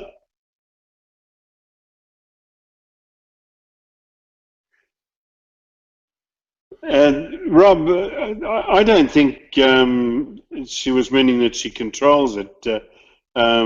She was saying that people have linked to internal pages, and you know, what I'd say to Angela is that great. I mean, it doesn't matter where these links go to. With your internal site navigation, you know, the page rank flows throughout your site in both directions. So it doesn't matter where they are. I'd just be grateful for any link wherever it landed. Any natural link can only be good for you. It doesn't matter where it is. Fair comment? Can I a little disagree with you, Jim? Yeah, go right ahead. I don't profess to be an expert. I was just filling in. Okay. Well, it does matter where your links coming in, because indirectly Google pays attention, as if only your homepage gets links. That's a signal that something is wrong. I mean, the links should naturally come to the most appreciated content. I mean, if you read an article, you don't place the link toward the homepage of that respective website, right? You will link directly that article. Based on this concept, you should be getting as widely as possible the links. You should be getting those links as widely as possible. And usually those links are gathering towards the main nodes of the website. So depending on how good you are at quote-unquote building links, you should be spreading them as much as you can and using different anchor text for those links and so on and so forth. Because naturally this is happening in a large variety of words. So no, it's not a good technique to draw all the links to your homepage. Usually, yes, it happens that a lot of links comes to the homepage, but please do spread them as much as you can and use as many words as you can and synonyms and so on and so forth to draw links to your website. Mm-hmm. Tim Capper rightly says we always disagree with Jim. Well, you know, fair enough, mate. You're right. But in this case, I don't think I actually did. I think I said something similar to you, but maybe it was a maybe it's just the way we both phrased it. Okay. All right. Angela, I hope that... I wanted to add one thing. I think I missed that. It's about the link that should point to the theme the link is about. Because it's not only the number of links, but it's the value of the link for that special theme. So if you would point them all to your homepage would build up a lot of themes, and that could be confusing, and that could make the links less valuable. So for that reason alone, it's wise to have them on the page that's on the subject of from where the link is coming. Very true. Did you have anything to add to that, Tim? Tim is all into his chocolate. Okay. All right. Moving on from Angela Bothwell, we have a question now from Leslie Pang, and that is,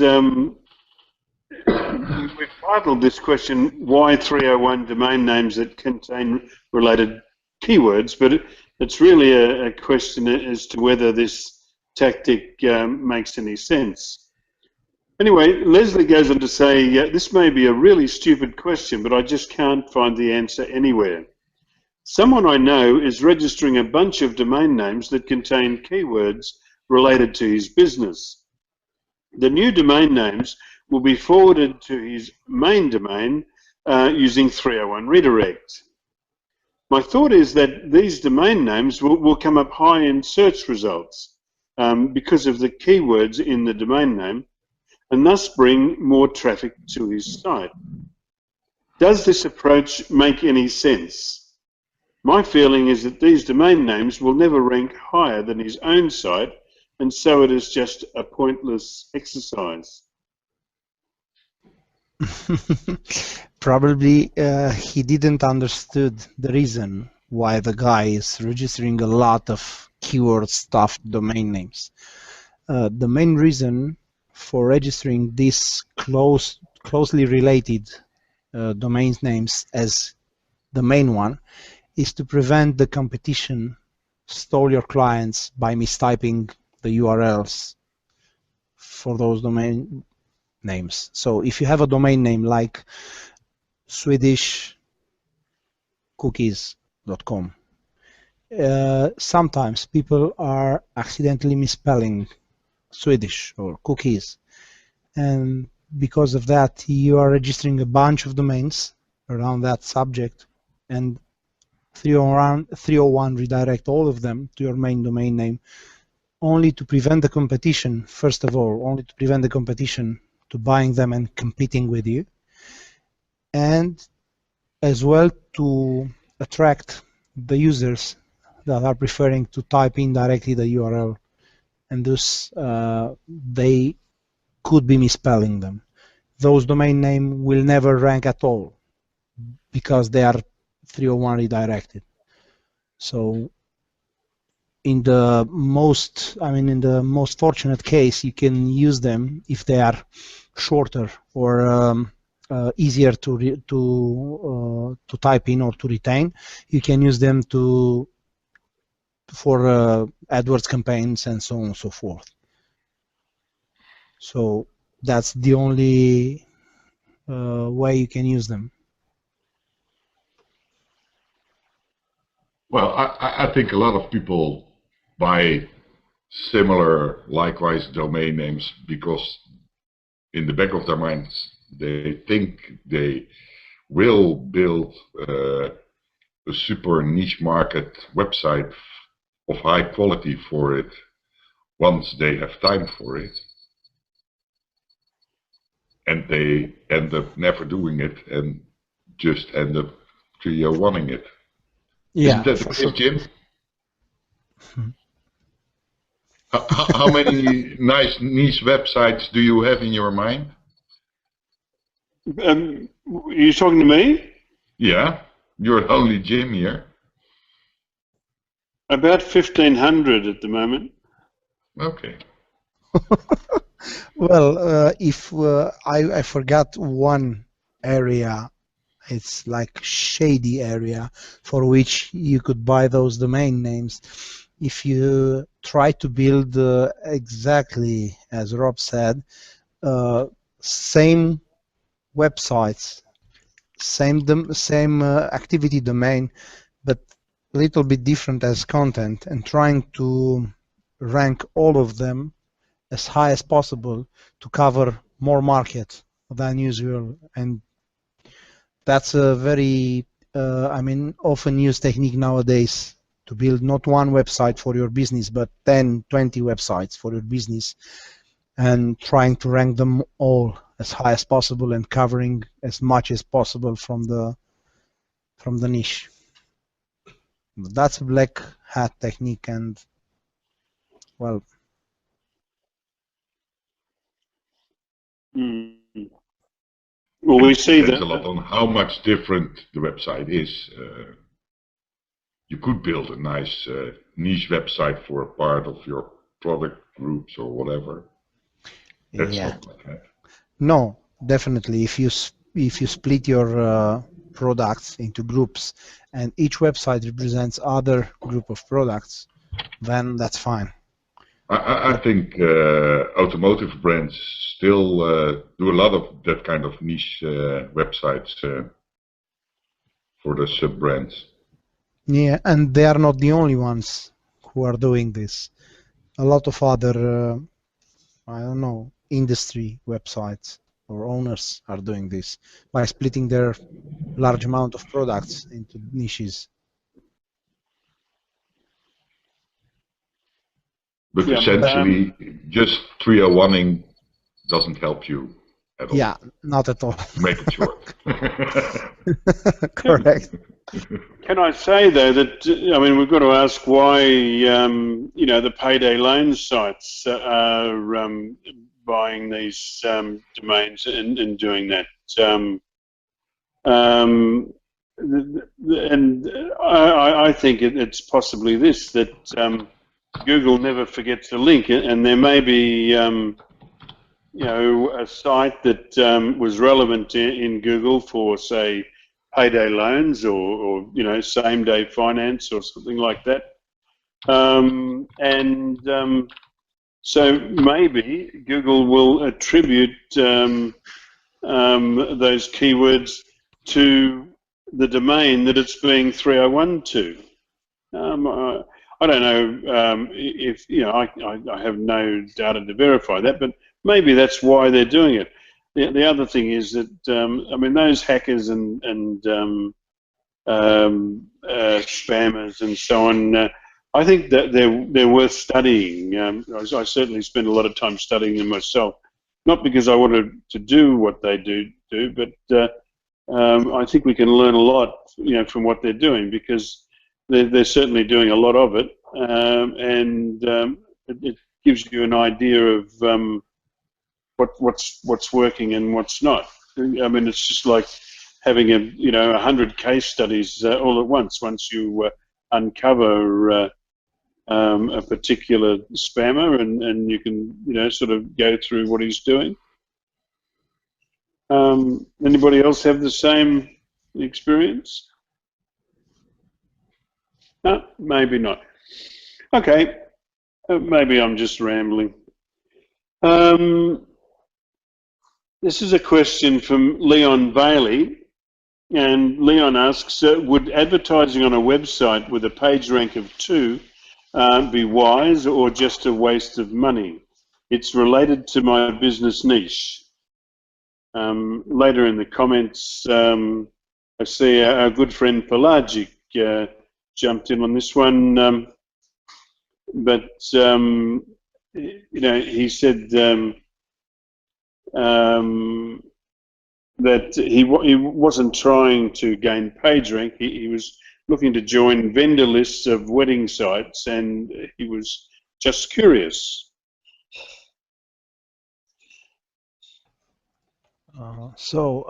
This is the question with the rank of 2, right? It's Yes. question 15. Well, the short answer is yes. Every commercial could be bringing you visitors, and through them your next customers. So if you can afford it, and if you think it's wise to do it, I mean, it's not you're not running after linkings. Maybe it's a no-follow, or I don't know. If you're chasing visitors, just go for it. If you think you have the money, and if the cost is okay for you, just go for it and put your banners and advertising and everything everywhere you can. Because everything at a certain point can bring you back your next customer. That's shortly being said. On another side, if you're chasing ranking through linking, through backlinks, and so on and so forth, be very careful. I mean, usually a page rank 2 website could bring you a lot of visitors or none.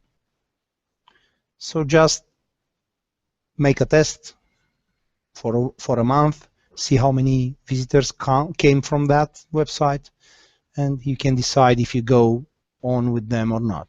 It's just very simple. When you're not sure, just test it. When you advertise, and when you advertise you have to use no-follow, then you shouldn't be looking at the PR. It isn't updated, it isn't exact. You should only be looking at its potential to bring you new clients. Yeah, definitely. But the page rank is the first thing you can notice, unless the owner it has been updated for a long time, and it won't be updated perhaps for another year. Yeah. So it's quite useless to look at it. You could even also look at Alexa or whatever, or ask them to show them their amount of visitors and see how much you get from that. Measure it in analytics, where your client's coming from. That's more valuable than looking at the PR.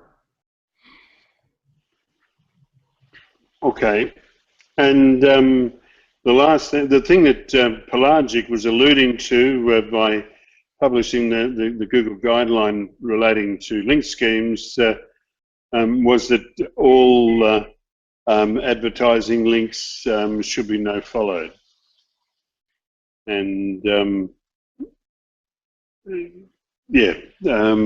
matter what. I mean, I see Rob in the chat there said, who cares what the PR is if you get more leads and sales? Absolutely correct.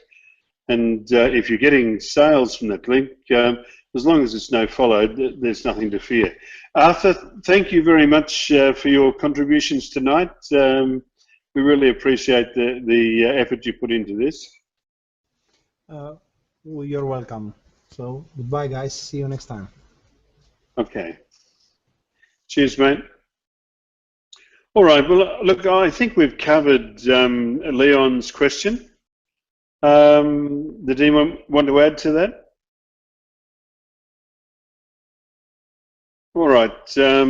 Because we're busy, I'm going to pass on mine, on the one that I asked on the community about why Google doesn't mention ever negative SEO, unless somebody specifically wants to talk about it.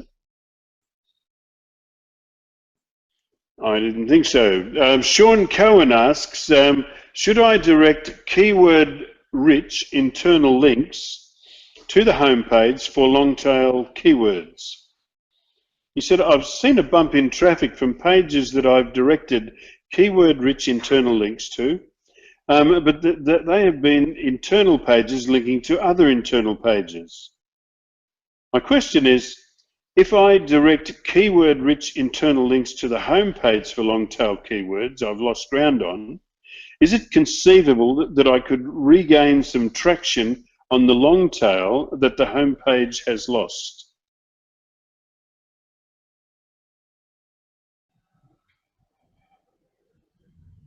I would say you should link to the places where the information is, and linking everything back to your homepage sounds not very helpful for your visitors. So I don't think Google will appreciate it either. I guess what he's saying is that he's putting anchor text in the links back to the homepage. Yeah. Why? I mean, yeah, but that's what I mean. I think that's what he's saying, that he's adding anchor text, because how else would, I mean, every page links back to the homepage anyway. It's got a home button. So I'll make a suggestion and just say that, you know, if you've got long tail keywords that you want to rank for, then maybe you should look at building some pages around that and linking to the pages instead of the home page. So there's a lot more questions there about, you know, what kind of content do you have on your home page? Is it relevant? Does it make sense? Do you need to add some pages to your website? Those are the I would ask those questions to understand a little bit more about it. But if you lost ranking because of long tail keywords, and you were, you know, the one question is well, what were you ranking for? Was it because of was it the homepage you were ranking for those long tails? I mean, start there. So exactly what Rob said. You know, why don't you link, if you have an article about how to bathe a pig, and you were ranking for your homepage at one point and now you're not, maybe you should, you know, create a page on your site that says how to wash a pig and link to it.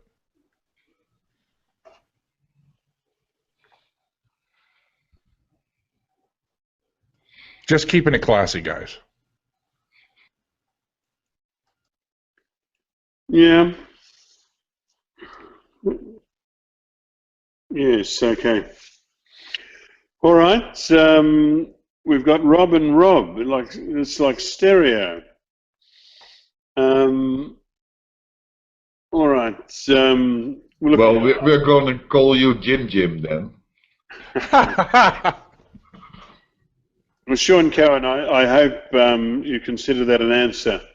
Lydia Van Wyk, who probably comes from your neck of the woods, Rob, says, can one optimize multiple pages for a specific keyword, or is it best practice to only optimize one page in order to get a specific page to rank for that keyword?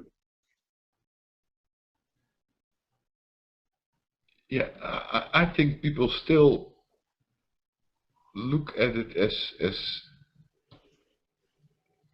counting links and just create great content and split it up in parts that are understandable for your visitors, and you I wouldn't know why you would specifically want 1 page or 2 pages or 3 pages for one special keyword. Just make a good website. Yeah. I can relate a story to that.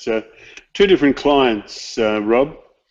One is simply focused on making sales, and they make a huge number of sales every day, and is active on Facebook, has a good following on Facebook. It's a lot of referral traffic from Facebook, and a lot of feedback, people sending in photos of stuff that they've recently done, and just simply is focused on providing a good service. They deliver product, most usually, something can be ordered at 5 p.m. at night and will be delivered in the morning the following day. It's just the absolute best practice website, and an absolute joy to look after this client. And we were looking at this period, the period of February this year compared to last year. They're up 40%. Another client has a site which was doing really well with an old site. We did a refresh for it and duplicated every URL for URL, and had a great site, was going really well, and he was pretty much doing that sort of thing too. But when I was talking to him this week, he was sort of concerned that because this client has lost 20%, and he's talking of building a page for a particular keyword, and he said, and I built this page for this keyword, and I built this page for that one, and built reciprocal links with suppliers and so on. Basically did everything wrong, and so that's the story of 2 clients. One totally focused on the products that they sell, enthusiastic about the products and providing brilliant service. And the other thing that I should point out about the first client is that the testimonials they get on a daily basis from their customers are absolutely brilliant. And this client lists them updates this page every day, and adds the client's testimonials, and they really read great. You know how you can look at a site and say, oh yeah, that's fake. That's this is a genuine testimonial page, and really looks great. But yeah, that's the difference between 2 clients. As I said to this client, it's no longer keyword search. It's more semantic search, and you can write about a shovel, and it'll relate to a search for tools. Would that be? Did I tell the client the right thing, Rob? I think so. That's the way I look at it. Jim. Thank you, mate. Thank you. All right. Our next one is from Gaetan Asselbergs, who asks, is it smart to vary meta descriptions over time in order to be found with a broader keyword match? That's a simple one, because meta descriptions have nothing to do with being found. They only show up, and you should look at how they show up for a certain search, and they should try to get your searcher into your site. That's the goal of a meta description, but it isn't used for ranking. That's right, because it's in the header, it's not used for ranking purposes, but it is used in the search engine results page. So it's a call to action that that's what should be focused on, getting that message to the prospective buyer to get them to click on that link. Would that be fair? Yeah, it's your advertising text. Excellent. We're ripping through these, mate. All right. Next one is from Micah Fisher-Kirschner. Actually, you can answer this one, Rob, because it's a question from Micah regarding the use of a .eu domain. He says, when, if ever, is it appropriate to use a .eu domain instead of .co.uk or .d or .fr, etc.? What are the situations that could be beneficial, if any, for having both country-specific ccTLDs and a higher level regional domain for SEO purposes? Well, to be honest, I don't see a lot of .eu domains in the search results. And I think most of them just use them as an extra reserve for an overall website, just like the .com. And it's seen by Google just as general as a .com. So if the ccTLDs aren't taken by your competitors, I would go for the ccTLDs. But if they are taken, yeah, you could use the .eu domain instead. Yeah. But I wouldn't go for it. Fair enough. I see we've just been joined by Mr. Edwin Yonk from ideshost.nl, IDESHOST. Hi there. Hey, mate. All right.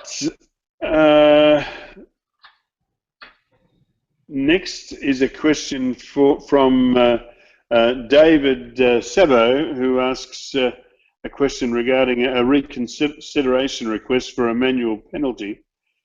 He says, I'm working on a reconsideration request for a manual penalty in Google. We are using remove.com to help us manage our outreach to webmasters to ask for link removals. Remove does a nice job of creating an Excel spreadsheet with all documentation. I plan to convert this spreadsheet into a Google document and share it with my reconsideration request. My question lies in the actual screenshots of contact forms we have submitted and actual email source codes for all emails that we have submitted. Here, Remove stores these on their own domain, and he gives a URL. So for each email we send, they create a separate entry. I was under the impression that Google wouldn't click on a link that wasn't within their domain, like a Google Doc. I'm not sure if that's accurate. He says, do I actually have to copy all of these text documents and images back into Google Docs, or will they link to Remove? I think that they would quite happily link to Remove, providing they can access it. The biggest problem with Google Docs is if you don't share them publicly, the Google employee can't open them up. If they don't have sharing privileges, that they can't get very far. And so I think that's the issue there. Anybody else?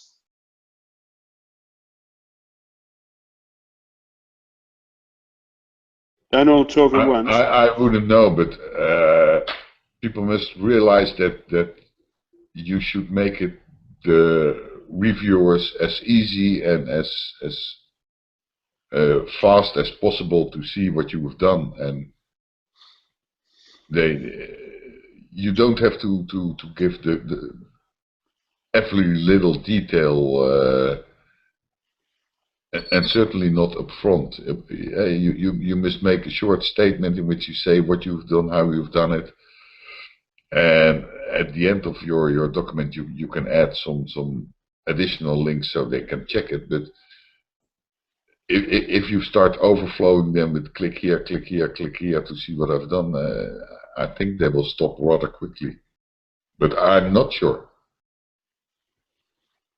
Yeah, well, I mean, if I was a reviewer, I'd get pretty well bored with looking at screenshots of contact forms. I mean, I really think that's a little bit try hard.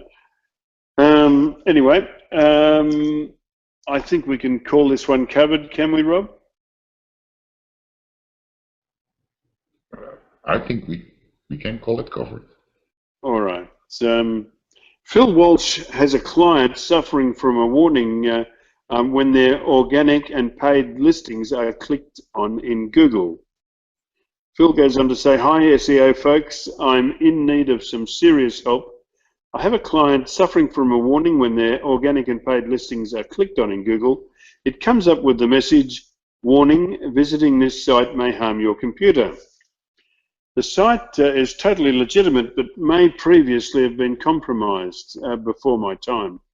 Does anybody know a solution that can help us to get this overturned and back to normal? Thanks in advance, Phil."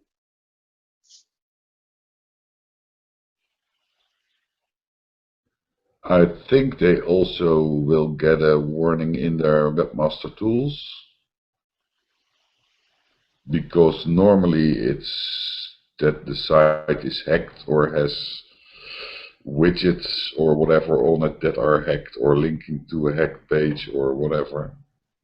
So he should check out his site, the files of his site. Yeah. Well, it depends. Also, virus scanners or firewalls can put up that message. Not only Chrome is doing that. So I would follow Jim's comment to security.net. Basically, they give you a list of where your site is blacklisted, and you can follow through them and reply to the specific virus company, antivirus company, and they will whitelist you or remove you from the blacklist. At least that's how I did it. Yeah. I think it's important to, I mean, he said at the very end, how can we get this overturned? Well, this is not something that needs to be reviewed. It's either clean or it's not clean. And quite often people will swear black and blue that their site is not hacked or it has no malware. But once it, once you look further, I mean, a good thing that, what people should be doing every day is searching their site for odd keywords. And if suddenly their site starts to show up in search for keywords like Viagra or Cialis, phentamine, anything like the pharma hackers would be dropping on their site, then it's reasonable to be assume that their site has been hacked. And so if they're getting that malware warning, that they should be glad of getting it, and so that they can go and find it. I noticed too on the SEO questions community on Google+, he did come back later and say, sorry for the late reply and thanks for the help everyone.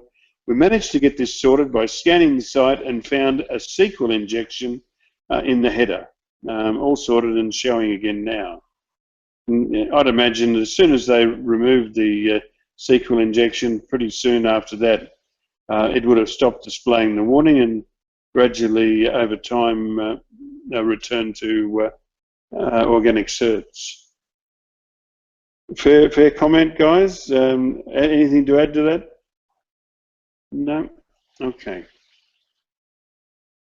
All right, next. Oh, we've finished our questions, which is another great thing. I didn't think we'd do it tonight. We had that many conversations. All right, so now we move on to our news roundup. Mr. Edwin Yonk gathers valuable news items from around the web, and others do too, and add them to our SEO news community on Google+. And each week we look at these news items and basically cover last week, the week that was.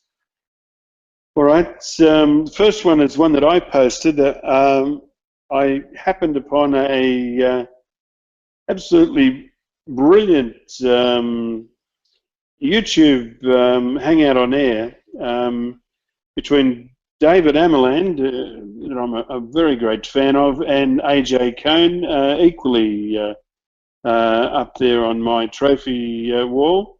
Well, no, not on my trophy wall, up there on my fan wall. AJ Cohn and David Amerland had a great chat at one of Phil Buckley's rally meetups. Did anybody get a chance to have a look at that hangout? I watched at the end, and I know AJ has hates schema.org. Mm-hmm. And you forgot to mention that Mark Trepagan made an appearance too. He did, yes. Actually, I did in the comments, though.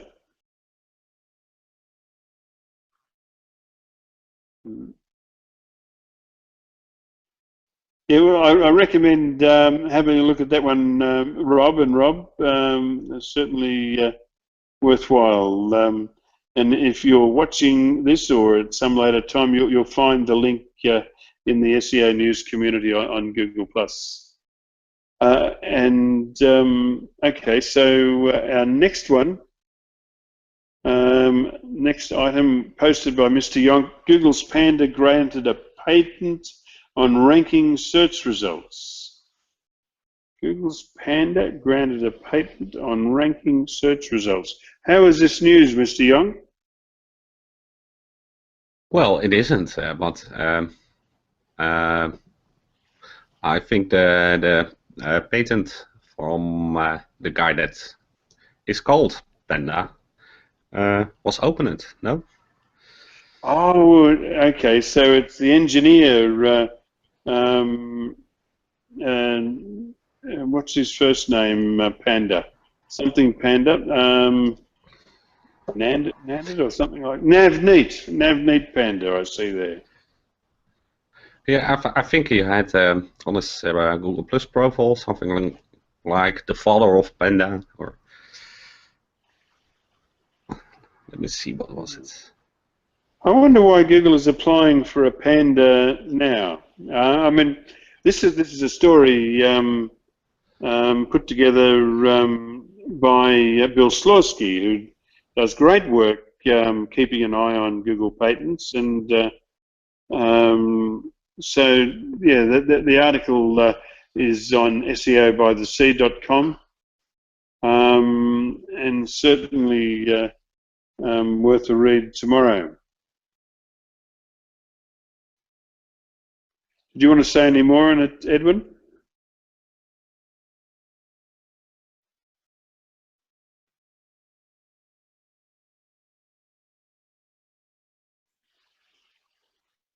No?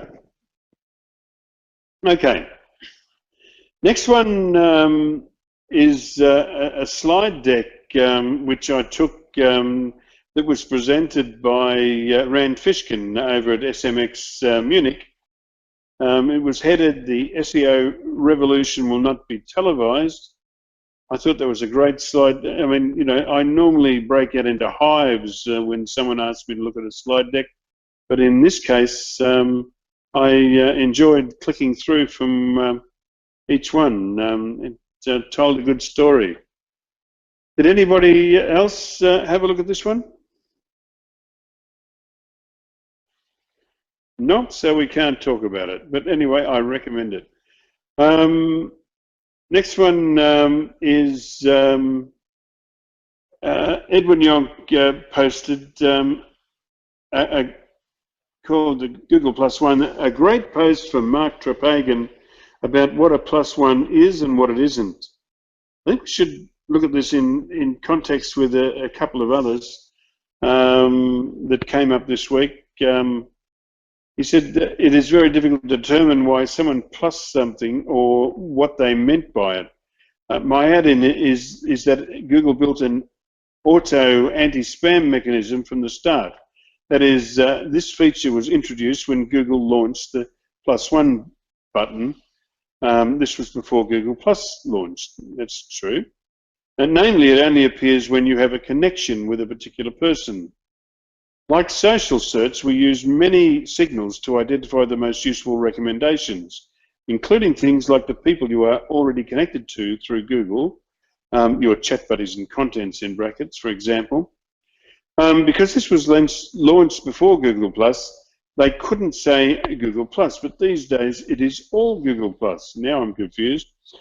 Activity updates may also be visible in Google Plus search results to anyone who can see the original post.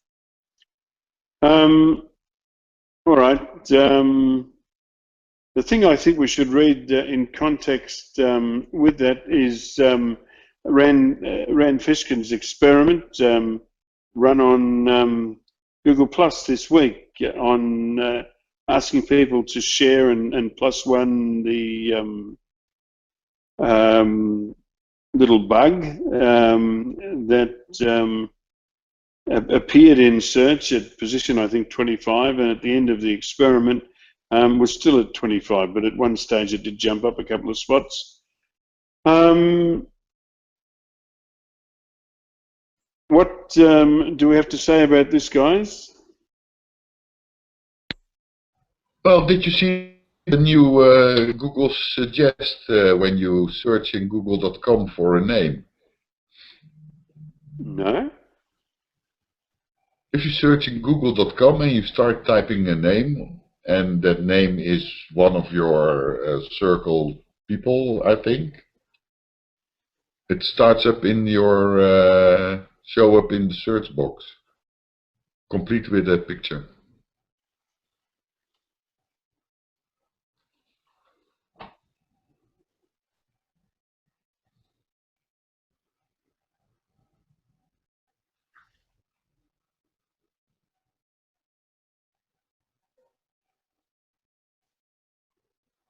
Not seeing it?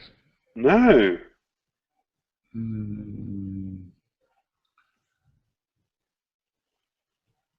Let me try to show it.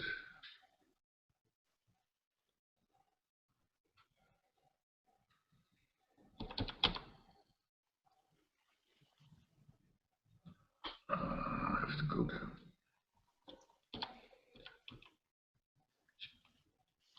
there. It doesn't do it anymore.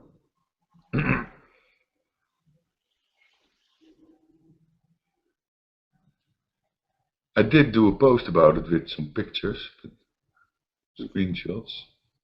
I just tried searching for Rob Mars. I didn't realise that you played soccer, Rob. In my younger years.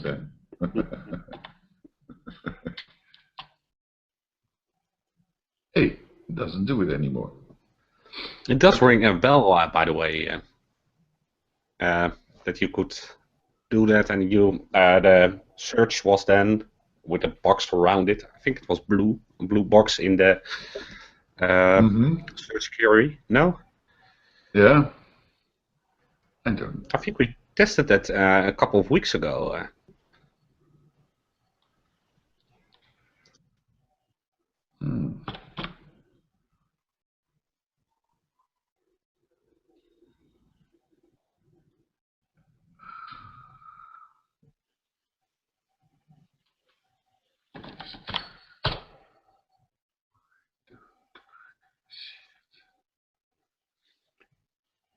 Yeah, if you did your first search, and then you get the gray bar.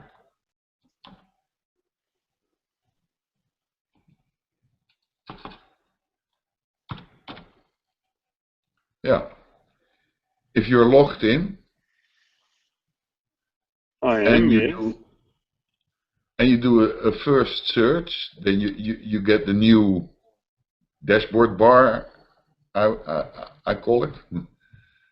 That's gray with a white search box in it and the mentionings. I'll try screen share, but I don't think it will work.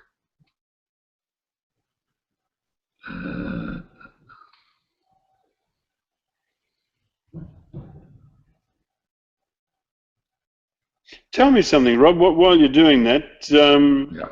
what were Kamal and Masataki doing at the Googleplex this week?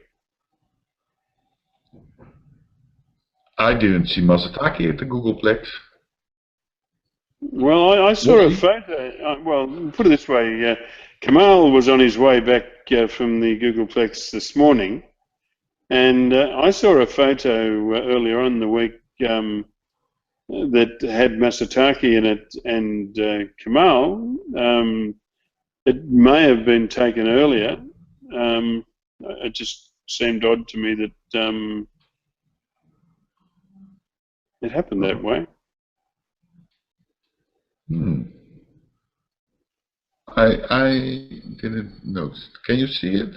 I can see your screen share now. Yeah, no, I'll put it on the screen permanently, mate. Just 1 second. So you're on the screen now, but it's showing as black right now.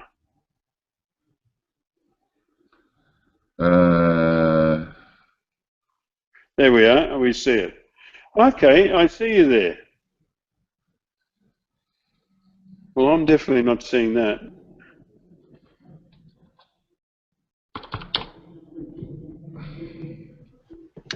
Me neither, but it was introduced in 2012 under Search Plus Your World. Profiles in search. Let me share a link. Maybe that's just something they give to Google top contributors, Rob. Well, here they say now typing just the first few words of your friend's name will bring up personalized profile predictions in the autocomplete. That's what you were showing. So it is part of Search Plus Your World.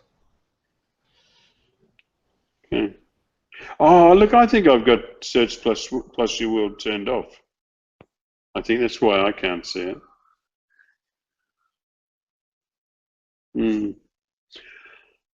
All right. Well, you can toggle between it, right? On the right hand, just before the gear, you will have private results or hide private results. And if you click on private results, you are in Search Plus Your World, I think. No? Yep.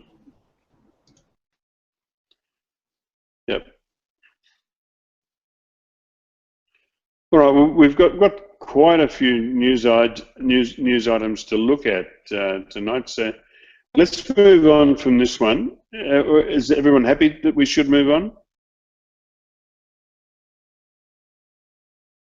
Next one, posted by Mr. Yonk, was about a company called PostJoint, who joined the guest blogging penalty adventure.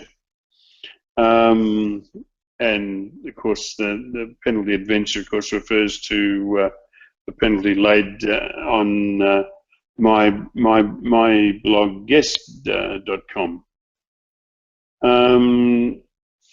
Has anybody read this article?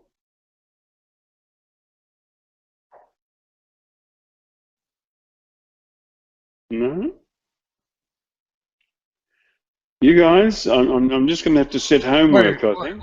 Wait. What was the question again? Which one? About the kind words from David Harry. Oh, I read that article. That's great. Rob, tell us all about it. He was pretty brutal with it, I think. It's all based on your perspective, I suppose. I never even heard of it until he mentioned it, so the actual website. So I don't really know a whole lot about it. But apparently Dave thinks what I gathered is it was kind of a sarcastic article, like trying to have some fun with it, but yeah, he was pretty tough on him. Okay. Well, in short, he's saying, in lesser nice words, that we saw it coming, it was expected, so get over it. We saw that coming a long time ago. I mean, let's be truthful about it and say, that's why I got banned from my blog guest, because, well over a year ago, I was no following, and they don't want that. So, I mean, we saw it coming. I guess he's just saying, basically, he's saying that I don't know if they actually got a penalty or not. I'm a little bit unclear about that. But, what they're saying, that from what I gather, they're saying that they're a safe network because Google can't find out who's involved in it. That's really, whatever floats your boat, I guess. Yeah.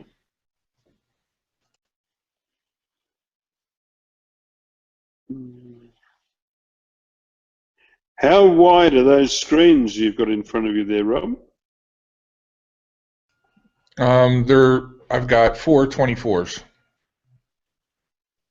4.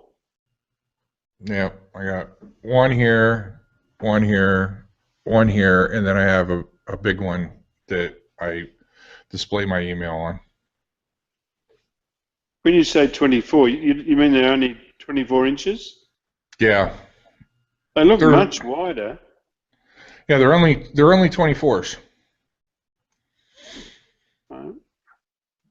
Everything gains weight when you're on camera, so it must be the camera perspective, because seems to me like they're about 4 or 5 foot long. No. Okay. All right. Let's move on from this one, and the next is a post made by Matt Rains.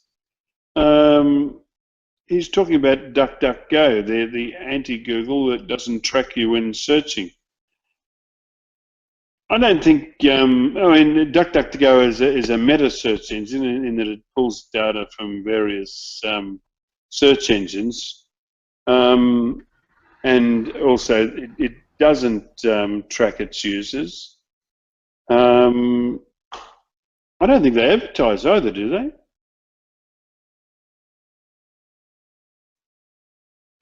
Anybody know for sure? They advertise, as far as I know. Okay. In the article, they say they advertise based on the keywords on the page. So if you're looking for kittens, you get an ad for kittens. Well, on Google, you get more personalized results, or you can get more personalized results. Yeah. What I didn't know about DuckDuckGo was that they have let me see, how do they call it? DuckDuckHack.com. That's an open source community platform. Did you know that, Jim? Had no idea. No, me neither. It did look nice. I can't say much about it. Could you add duckduckhack.com to the reference links on the page, on the news article page, as a reference link? Excellent. All right. All right. Well, here's one that we can get our teeth into. We've discussed this at length tonight, but let's do it some more. This is an article headed, "This is insane." Matt cuts on why Doc Sheldon's penalty was valid. Micah Fisher-Kirshner declares this to be a fun topic to discuss, hands down. And of course, he's referring to the heated or sometimes heated conversation on inbound.org, mainly led by Jeremy Rivera. But there were a lot of other people that also were upset. I suppose it's fairly moot now that Doc Sheldon is no longer penalised. Yeah, my takeaway is, like, why did they penalise him at all if they're going to unpenalise him after 5 days? That's why I think all this is just PR nonsense. Any other comments? Well, this will give Doc a lot of organic links. Yes, I mean that's one thing. I just wonder whether he'll be penalised in 3 years' time for it, for having the temerity to get himself banned so that he could build links. It was a great way to get links. Once again, I like Doc. He's a friend of mine. I don't think he did anything that was that terrible to deserve a site-wide penalty and get booted. However, it's pretty clear that if you go in and no-follow all the links on your site and then submit the reconsideration request, he got back in, and I think other people are doing the same. So if it goes back to behavior, what Google wants as far as behavior, what they wanted to see was the links no-followed. So if you have anything on your website that's questionable guest post, they want the links no-followed. If you no-follow everything, that takes care of the problem. If you have a lot of guest posts, it's probably easier just to no-follow site-wide. So I think the behavior there that Google was looking to accomplish was successful. So from Google's point of view, I think it was a successful campaign. They got a lot of websites that had a manual penalty associated with them. If they figured out why and they no-followed everything, now Google is cleaning up the link graph. I think that's what it boils down to. So it's going to come out eventually. I think that, and I know I'm using it with my clients and myself, that it's just simpler and easier to just say no follow everything, and then that way you don't have a problem with getting these types of penalties from Google. And a lot of people who are not in the SEO community, who do have websites, mommy bloggers, all the way up to brand names, are going to follow suit. I think, and I think that's what Google wants. So I think I'll do mine as rel equals absolutely, positively, definitely no follow. Different levels of no follow. End quotes. I mean, that makes a certainty of it. I mean, I don't think Google can complain. I'm definitely no following it. Anyway, that's what I think I'll do. Well, if you, go outside, take a step back outside of the community, the SEO community for a second. If you're just running a website and making a living or making a few bucks off of it, and this issue comes up, why wouldn't you no follow everything? It doesn't make sense to follow something at this point. Because they sold it as a follow link. Well, yeah, that could be. I mean, if I think that's what it boils down to, right, Rob? I mean, if you're selling the links, then certainly you're not going to get paid if you no follow them. So I guess if you're in that spam sector, it would be a problem. If you built your business model around creating websites with PR and selling the links and passing page rank, yeah, I guess you're right. That is a problem. For the people that I know, the communities that I'm involved in don't sell links, so it's not a problem to no follow everything. Well, here's something.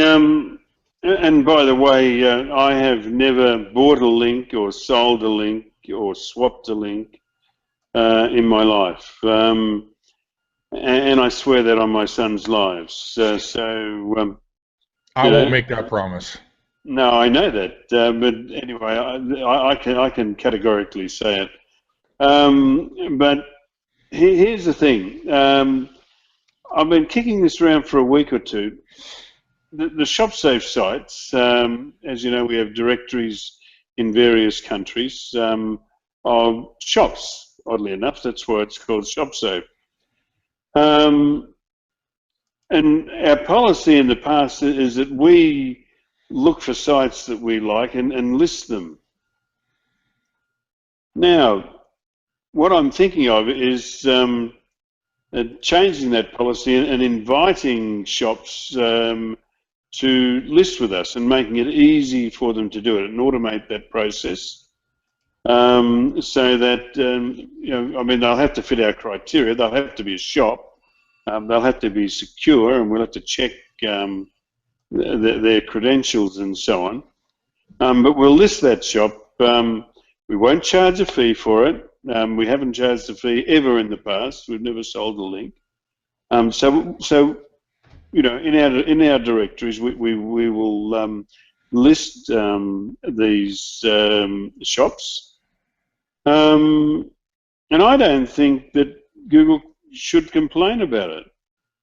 We will be listing, or we'll offer free follow links, and I don't think Google can complain. What do you think? Depends on what you get in return for it. Nothing. Absolutely nothing. I think you can get. We'll put it this way: we would be simply continuing on the tradition and the history of something that we have done on the internet since before there was a Google.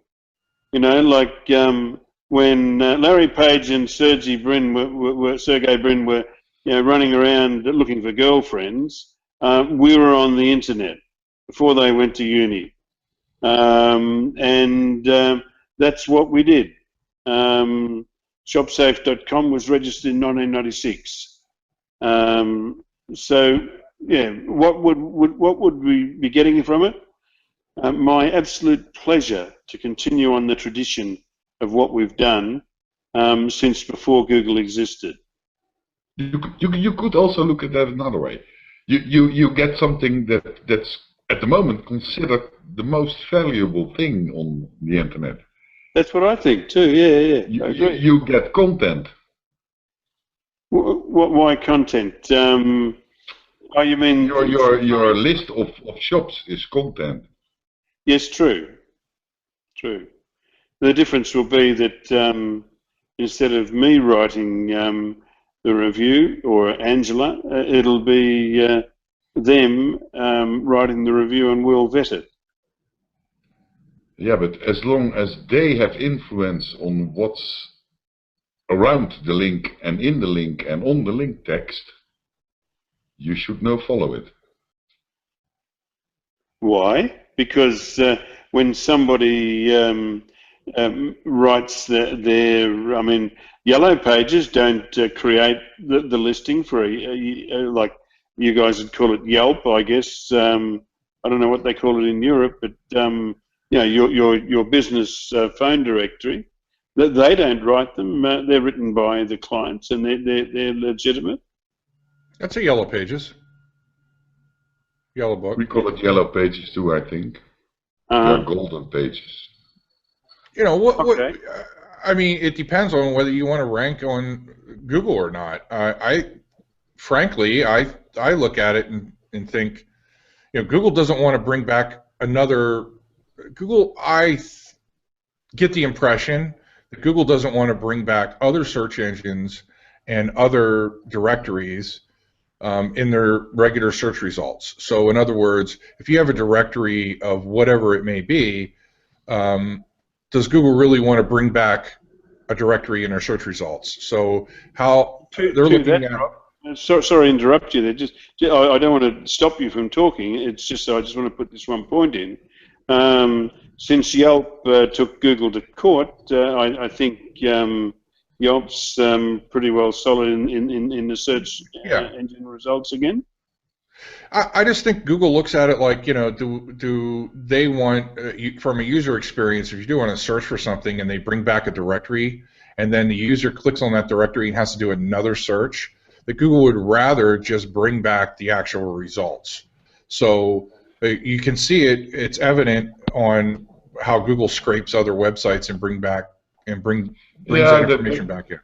That's at the moment that's causing quite some problems at least at our forum in the Netherlands. Yeah. That, for instance, if you remove your page from LinkedIn and you then do a search for your name, then you get a page. We couldn't find a page for Rob Maas. Yeah? And that page will start to show up in the SERPs. And often with the old meta description. So there will be your old... and you can't remove it because it's still live. So Google is showing search results from LinkedIn or from Facebook or...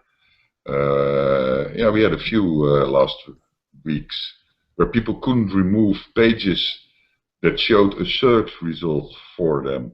And Google always said, we don't want you to have your search pages indexed, but Google doesn't do anything about it either. And those pages are clearly identifiable because they are in a search folder. I just wanted to mention that. Well, I think the Dutch is quite different than the .com, Rob. During our election, I looked at one party, and there was a lot of domain crowding from dichtbij.nl. You probably know that, Rob. Mm-hmm. So, well, domain crowding isn't that frequent on .com. I see it happening on .nl quite often. So I think there's a difference between the two search engines. Maybe they only rolled it out for .com and not for .nl, or something. Something is happening there. Could be.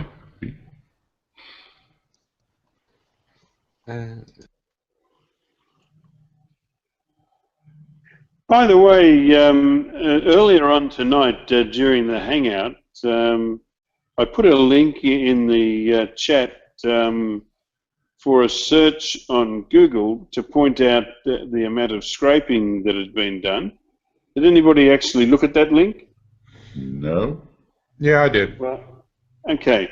Well, you were the reason I made that particular search is because here in Tweed Heads right now it's blowing a gale, and anyway, so when I searched for Coolangatta wind speed, I got a huge amount of search results, and it was showing that the current Coolangatta wind speed at 16 kilometres an hour. Now it's I did a refresh of the Google search, and it's showing a wind speed of in Coolangatta of 40 kilometres an hour. I knew that it had got, but isn't that amazing? They must be scraping those results constantly. You follow? Like about an hour ago, the scraped Google result from 3 sites, and it was from the Weather Channel, Weather Underground, and AccuWeather. Their data was being scraped by Google and placed in the search result, and an hour later, we're getting updated results. So that those three statistics sites are being scraped by Google, and constantly scraped, to the extent that this data is updated, it looks like almost hourly. Isn't that amazing? You know, part of that could be because Google wants to give you an answer, so we're using it on desktop, but what's the result on mobile? So, you know, for a user experience, I do a search for weather on Google, and it pulls up my weather for the day. I don't have to click on AccuWeather or Weather Channel or any of that. I just look on Google. I can do a voice search, and it pulls that up on Google. Yeah, but what if AccuWeather says, "Oh, stuff this. I'm not going to do this anymore." Yeah. What'll happen then? And Google will scrape the results from someplace else. What if everybody says, "What's the point of doing this? Google's just going to scrape it." Well, that's what they do. Google's a scraper. That's the whole. Google is the largest scraper on the internet. I mean, you can call it, they're the Google bot and everything. It's a scraper. They go out, they scrape information off sites, and they put it in their index. They're just displaying it. And if they don't get it from these sources, they'll get it from somebody else.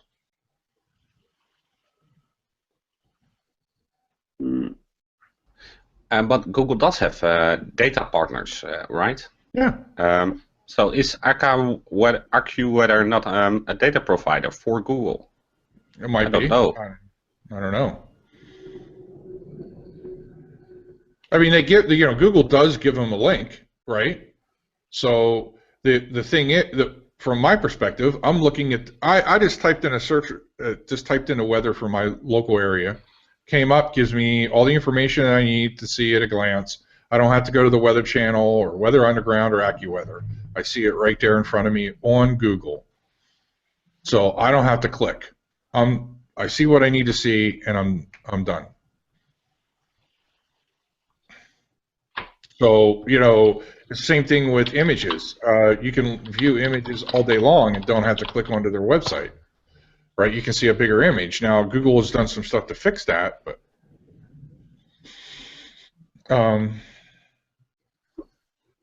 okay, so, I'm just shooting in the dark here. I have no idea where this is leading, but I don't even know if this is significant or not. But say Weather Underground, they have a site, wonderground.com. And underneath the scraped data on Google, Google is linking to wonderground.com, and I notice that it's not a no-follow link. Where does that place Google? This is obviously they're like getting an article from a site, publish it on their site, and providing a link back to the site that provided the article. Well, yes? Just going back to AccuWeather, they were the first company that got partnered up with Google. So I assume that AccuWeather is getting paid for showing or providing that data. So it's a paid link. Yeah, then it is a paid link, indeed. Then it's just advertisement. Oh no, Google is paying. So you're going down a slippery slope here, guys. Be careful. Google is buying links. Is that? No, hang on. Google is buying data from AccuWeather and providing a link back to AccuWeather. So who's paying for the link? AccuWeather is paying for the link. Is that right? AccuWeather is getting paid for the data. Google's giving them a link. but Google's actually exchanging that for the data, not the link.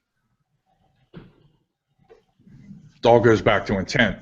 Google doesn't intend to give a link to AccuWeather. If it is indeed a follow link, they don't intend to give that as a follow link. They're paying AccuWeather for data. Let's say. I don't know for sure. This is just hypothetical. Okay. Can we look at this in the same sort of frame as myblogguest.com? How does what Google is doing with AccuWeather relate to myblogguest? Can we make that analogy? Yeah, because if I'm a website and somebody wants to give me data and they want to give it to me freely, and then I choose to follow their link on my website, there's, in my mind, there's nothing wrong with that. I hear Micah Fisher-Kirshner and Alistair might say it's nothing but links. It's a link network, but if you take it individually on an individual basis, I don't see a problem with it. That exchange doesn't seem to be something that is bad, because go back to what the original intent was for the nofollow, and people complained about it back in the day. We don't want nofollow because they were afraid that Google was going to use it in a bad way, and as it turned out, they used it to negatively impact websites for not using it, for not using a nofollow. But from my perspective, it's all about intent. So if my intent of a writer, if my intentions are to get the link, and that's the reason why I'm writing the article, is to get the link, then that intent would cause that link to should be nofollow. Just like John Mueller has said in the past, if the only reason why that link exists is because of your presence on that website, then it should be nofollow. So to me, that puts it pretty cut and dry, that if my actions are the reason why that link exists, then just because of my actions, the link should be nofollow, irregardless of what the publisher thinks. The publisher is kind of taken out of that equation and is left with, well, it has to be nofollow. So it's not up to an editorial process from the publisher side at that point. So in this instance, it's taking the ability of the publisher to exercise editorial control. And if you really want to get down to the nitty-gritty, if you force a publisher if you take away the ability of a publisher to exercise editorial control, then that is a form of censorship. So on the one side, you have my blog guest saying, you can put the content on your site if you like it. If you like it, then you need to put a follow link. If you don't like it, then don't put it on there. So in other words, if you like the article enough to put it on your website, then follow the link. Don't put it on there and then no follow it. I get that. And Google on the other side of it saying, if you accept a guest post, you have to no follow it. So it's two opposite sides of the coin. They're both in both instances, both communities, the Google web spam team community and the My Blog Best community, are kind of forcing the publishers to give up some of that editorial control. On My Blog Guest, they're saying it's up to you. If you choose to publish it, you have to give a follow link. Okay. Google, on the other hand, is saying if you give a follow link, you're going to get punished. So from my perspective, I think, and this is a personal opinion, I think they're both wrong.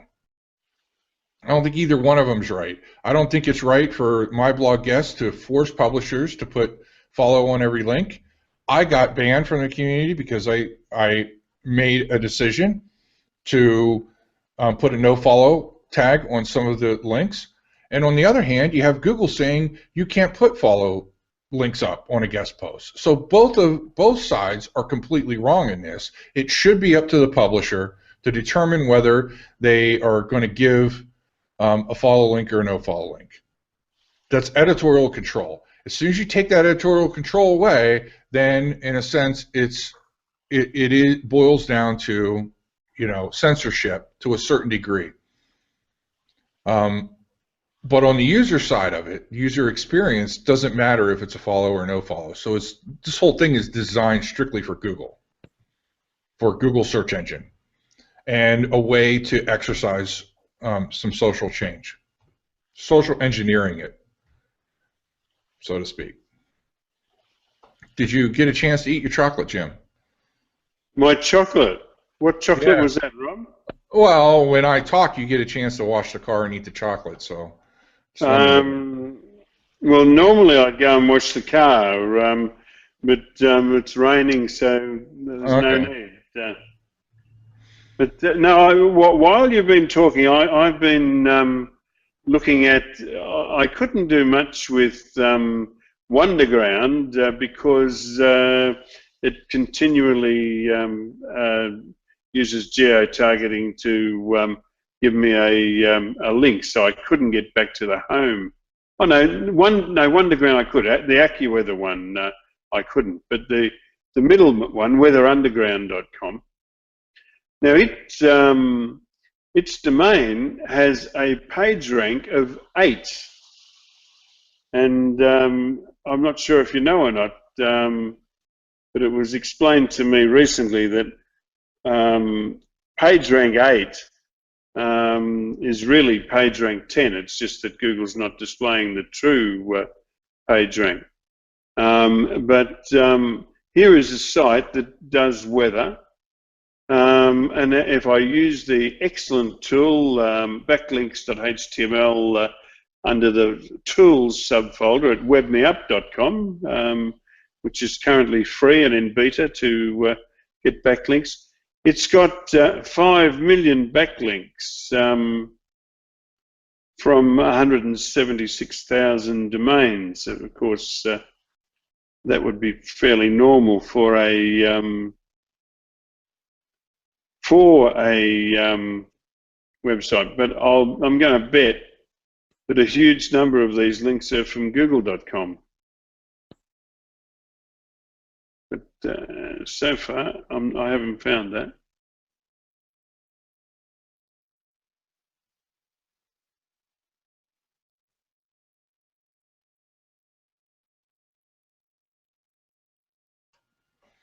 Guys, I'm going to head out. Are you? Yeah, I got some stuff I got to do. Unfortunately, I have to work. Just try to catch up with you guys next week. Okay. All right, mate. See ya. We have to work too, Rob. What? We have to work too.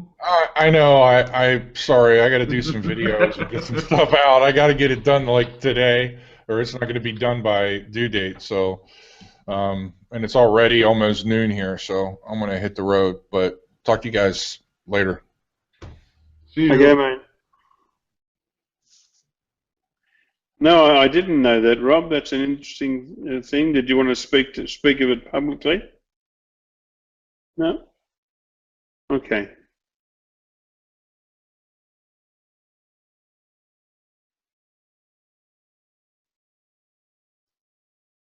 Backlink domains, that's how I do it.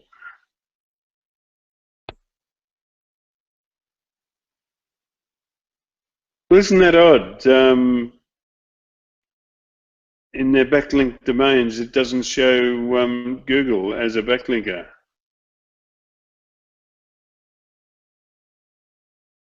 Oh, well, maybe I'm just barking up the wrong rabbit hole. No? Okay. All right, guys, what next?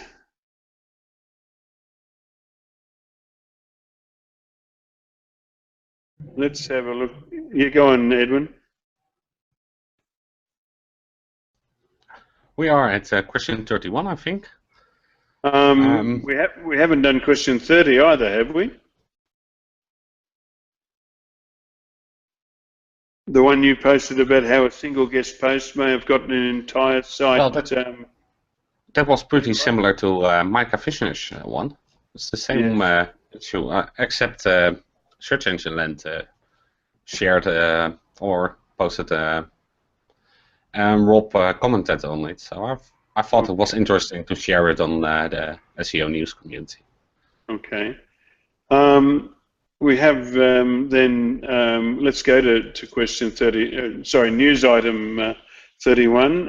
It's a long article about the do's and don'ts with regard to content marketing for e-commerce, and you've done another one of your very, very comprehensive synopses, Edwin, and so I'm not going to try and read it. But those of you that want to read it will find it on the SEO News community on Google+. Maybe you'd like to talk on it, Edwin. Let me give you a helicopter overview then. Basically, he's stating 30 things you should do, or what can be a death trap with e-commerce and content. But the nice thing he does, he nuances it. Although he does use strong language, within different points, he says, well, this contradicts point X, and you shouldn't go overboard with it. I think it was, although for the strong language, it was a rather balanced article. Let me put it that way. Mm-hmm. Did you have the chance to read it, Jim? Actually, I did read your synopsis, but I didn't read the actual article.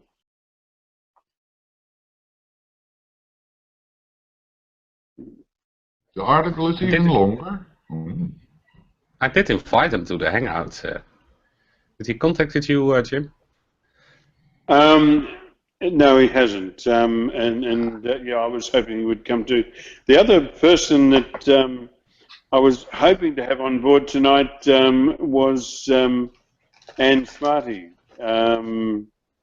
but unfortunately she had another engagement. But she did ask, could she make a time to come on and talk to us next week, which I think is probably just as good, because we've certainly spoken about that issue at great length tonight, and by next week there'll be more water under the bridge, and things will have settled down, and maybe there'll be more to discuss. Was that Jenny about the site that paid a middleman to hack sites, basically, for affiliate links? Oh, that was another lady, Jenny Halaz. Yeah, that's funny. She didn't come either. No, that's a shame, because he did publish another post about Facebook likes, which was quite nice. Didn't share it on SEO news, but maybe I will do that for next week. She's a good writer, that's for sure. Yeah. My life seems to be full of girls that don't turn up.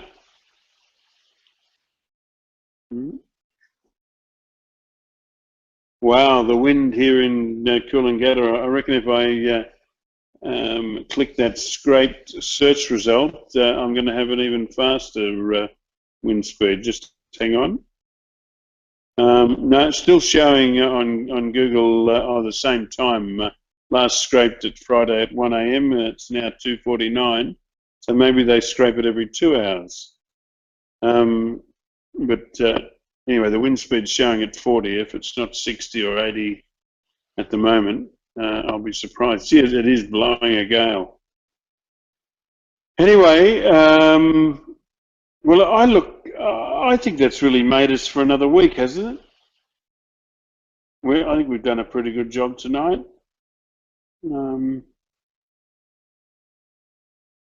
I don't think there's anything that, I mean, we could get cross about poor old Dr. Sheldon, or we could wave our hands about my blog guest. Well, actually, I was surprised that Sheldon, especially with that Sheldon one, I would expect it not a site-wide penalty, but only that page, for example, like what I did with the BBC or Firefox. What I did is site-wide. Do you think those gentle manual penalties are gone now, or are those only for the biggest sites on Earth? I think the thing that helped Doc Sheldon was that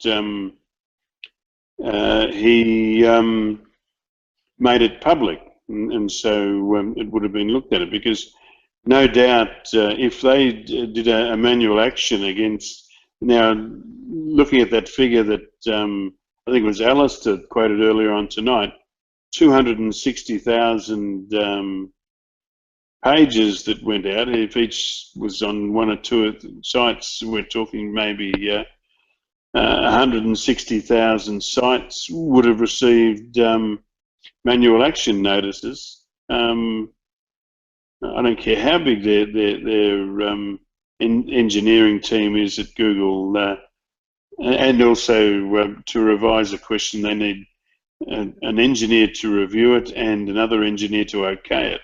So I wouldn't see all of those being resolved anytime soon.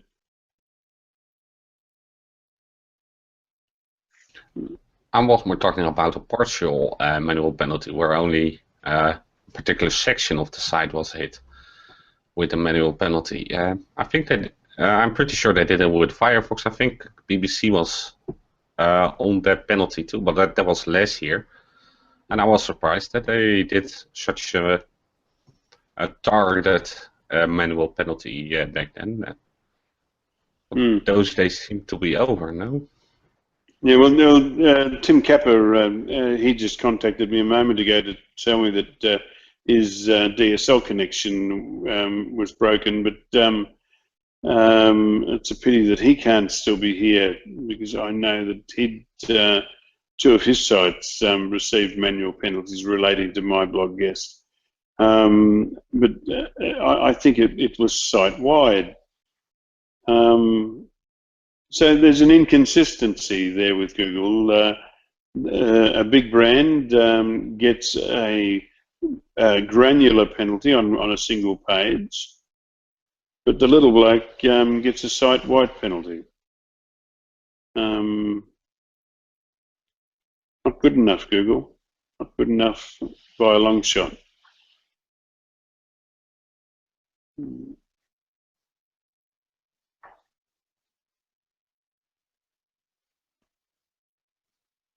Oh well, look, to the viewers that are still with us, thank you very, very much for watching us.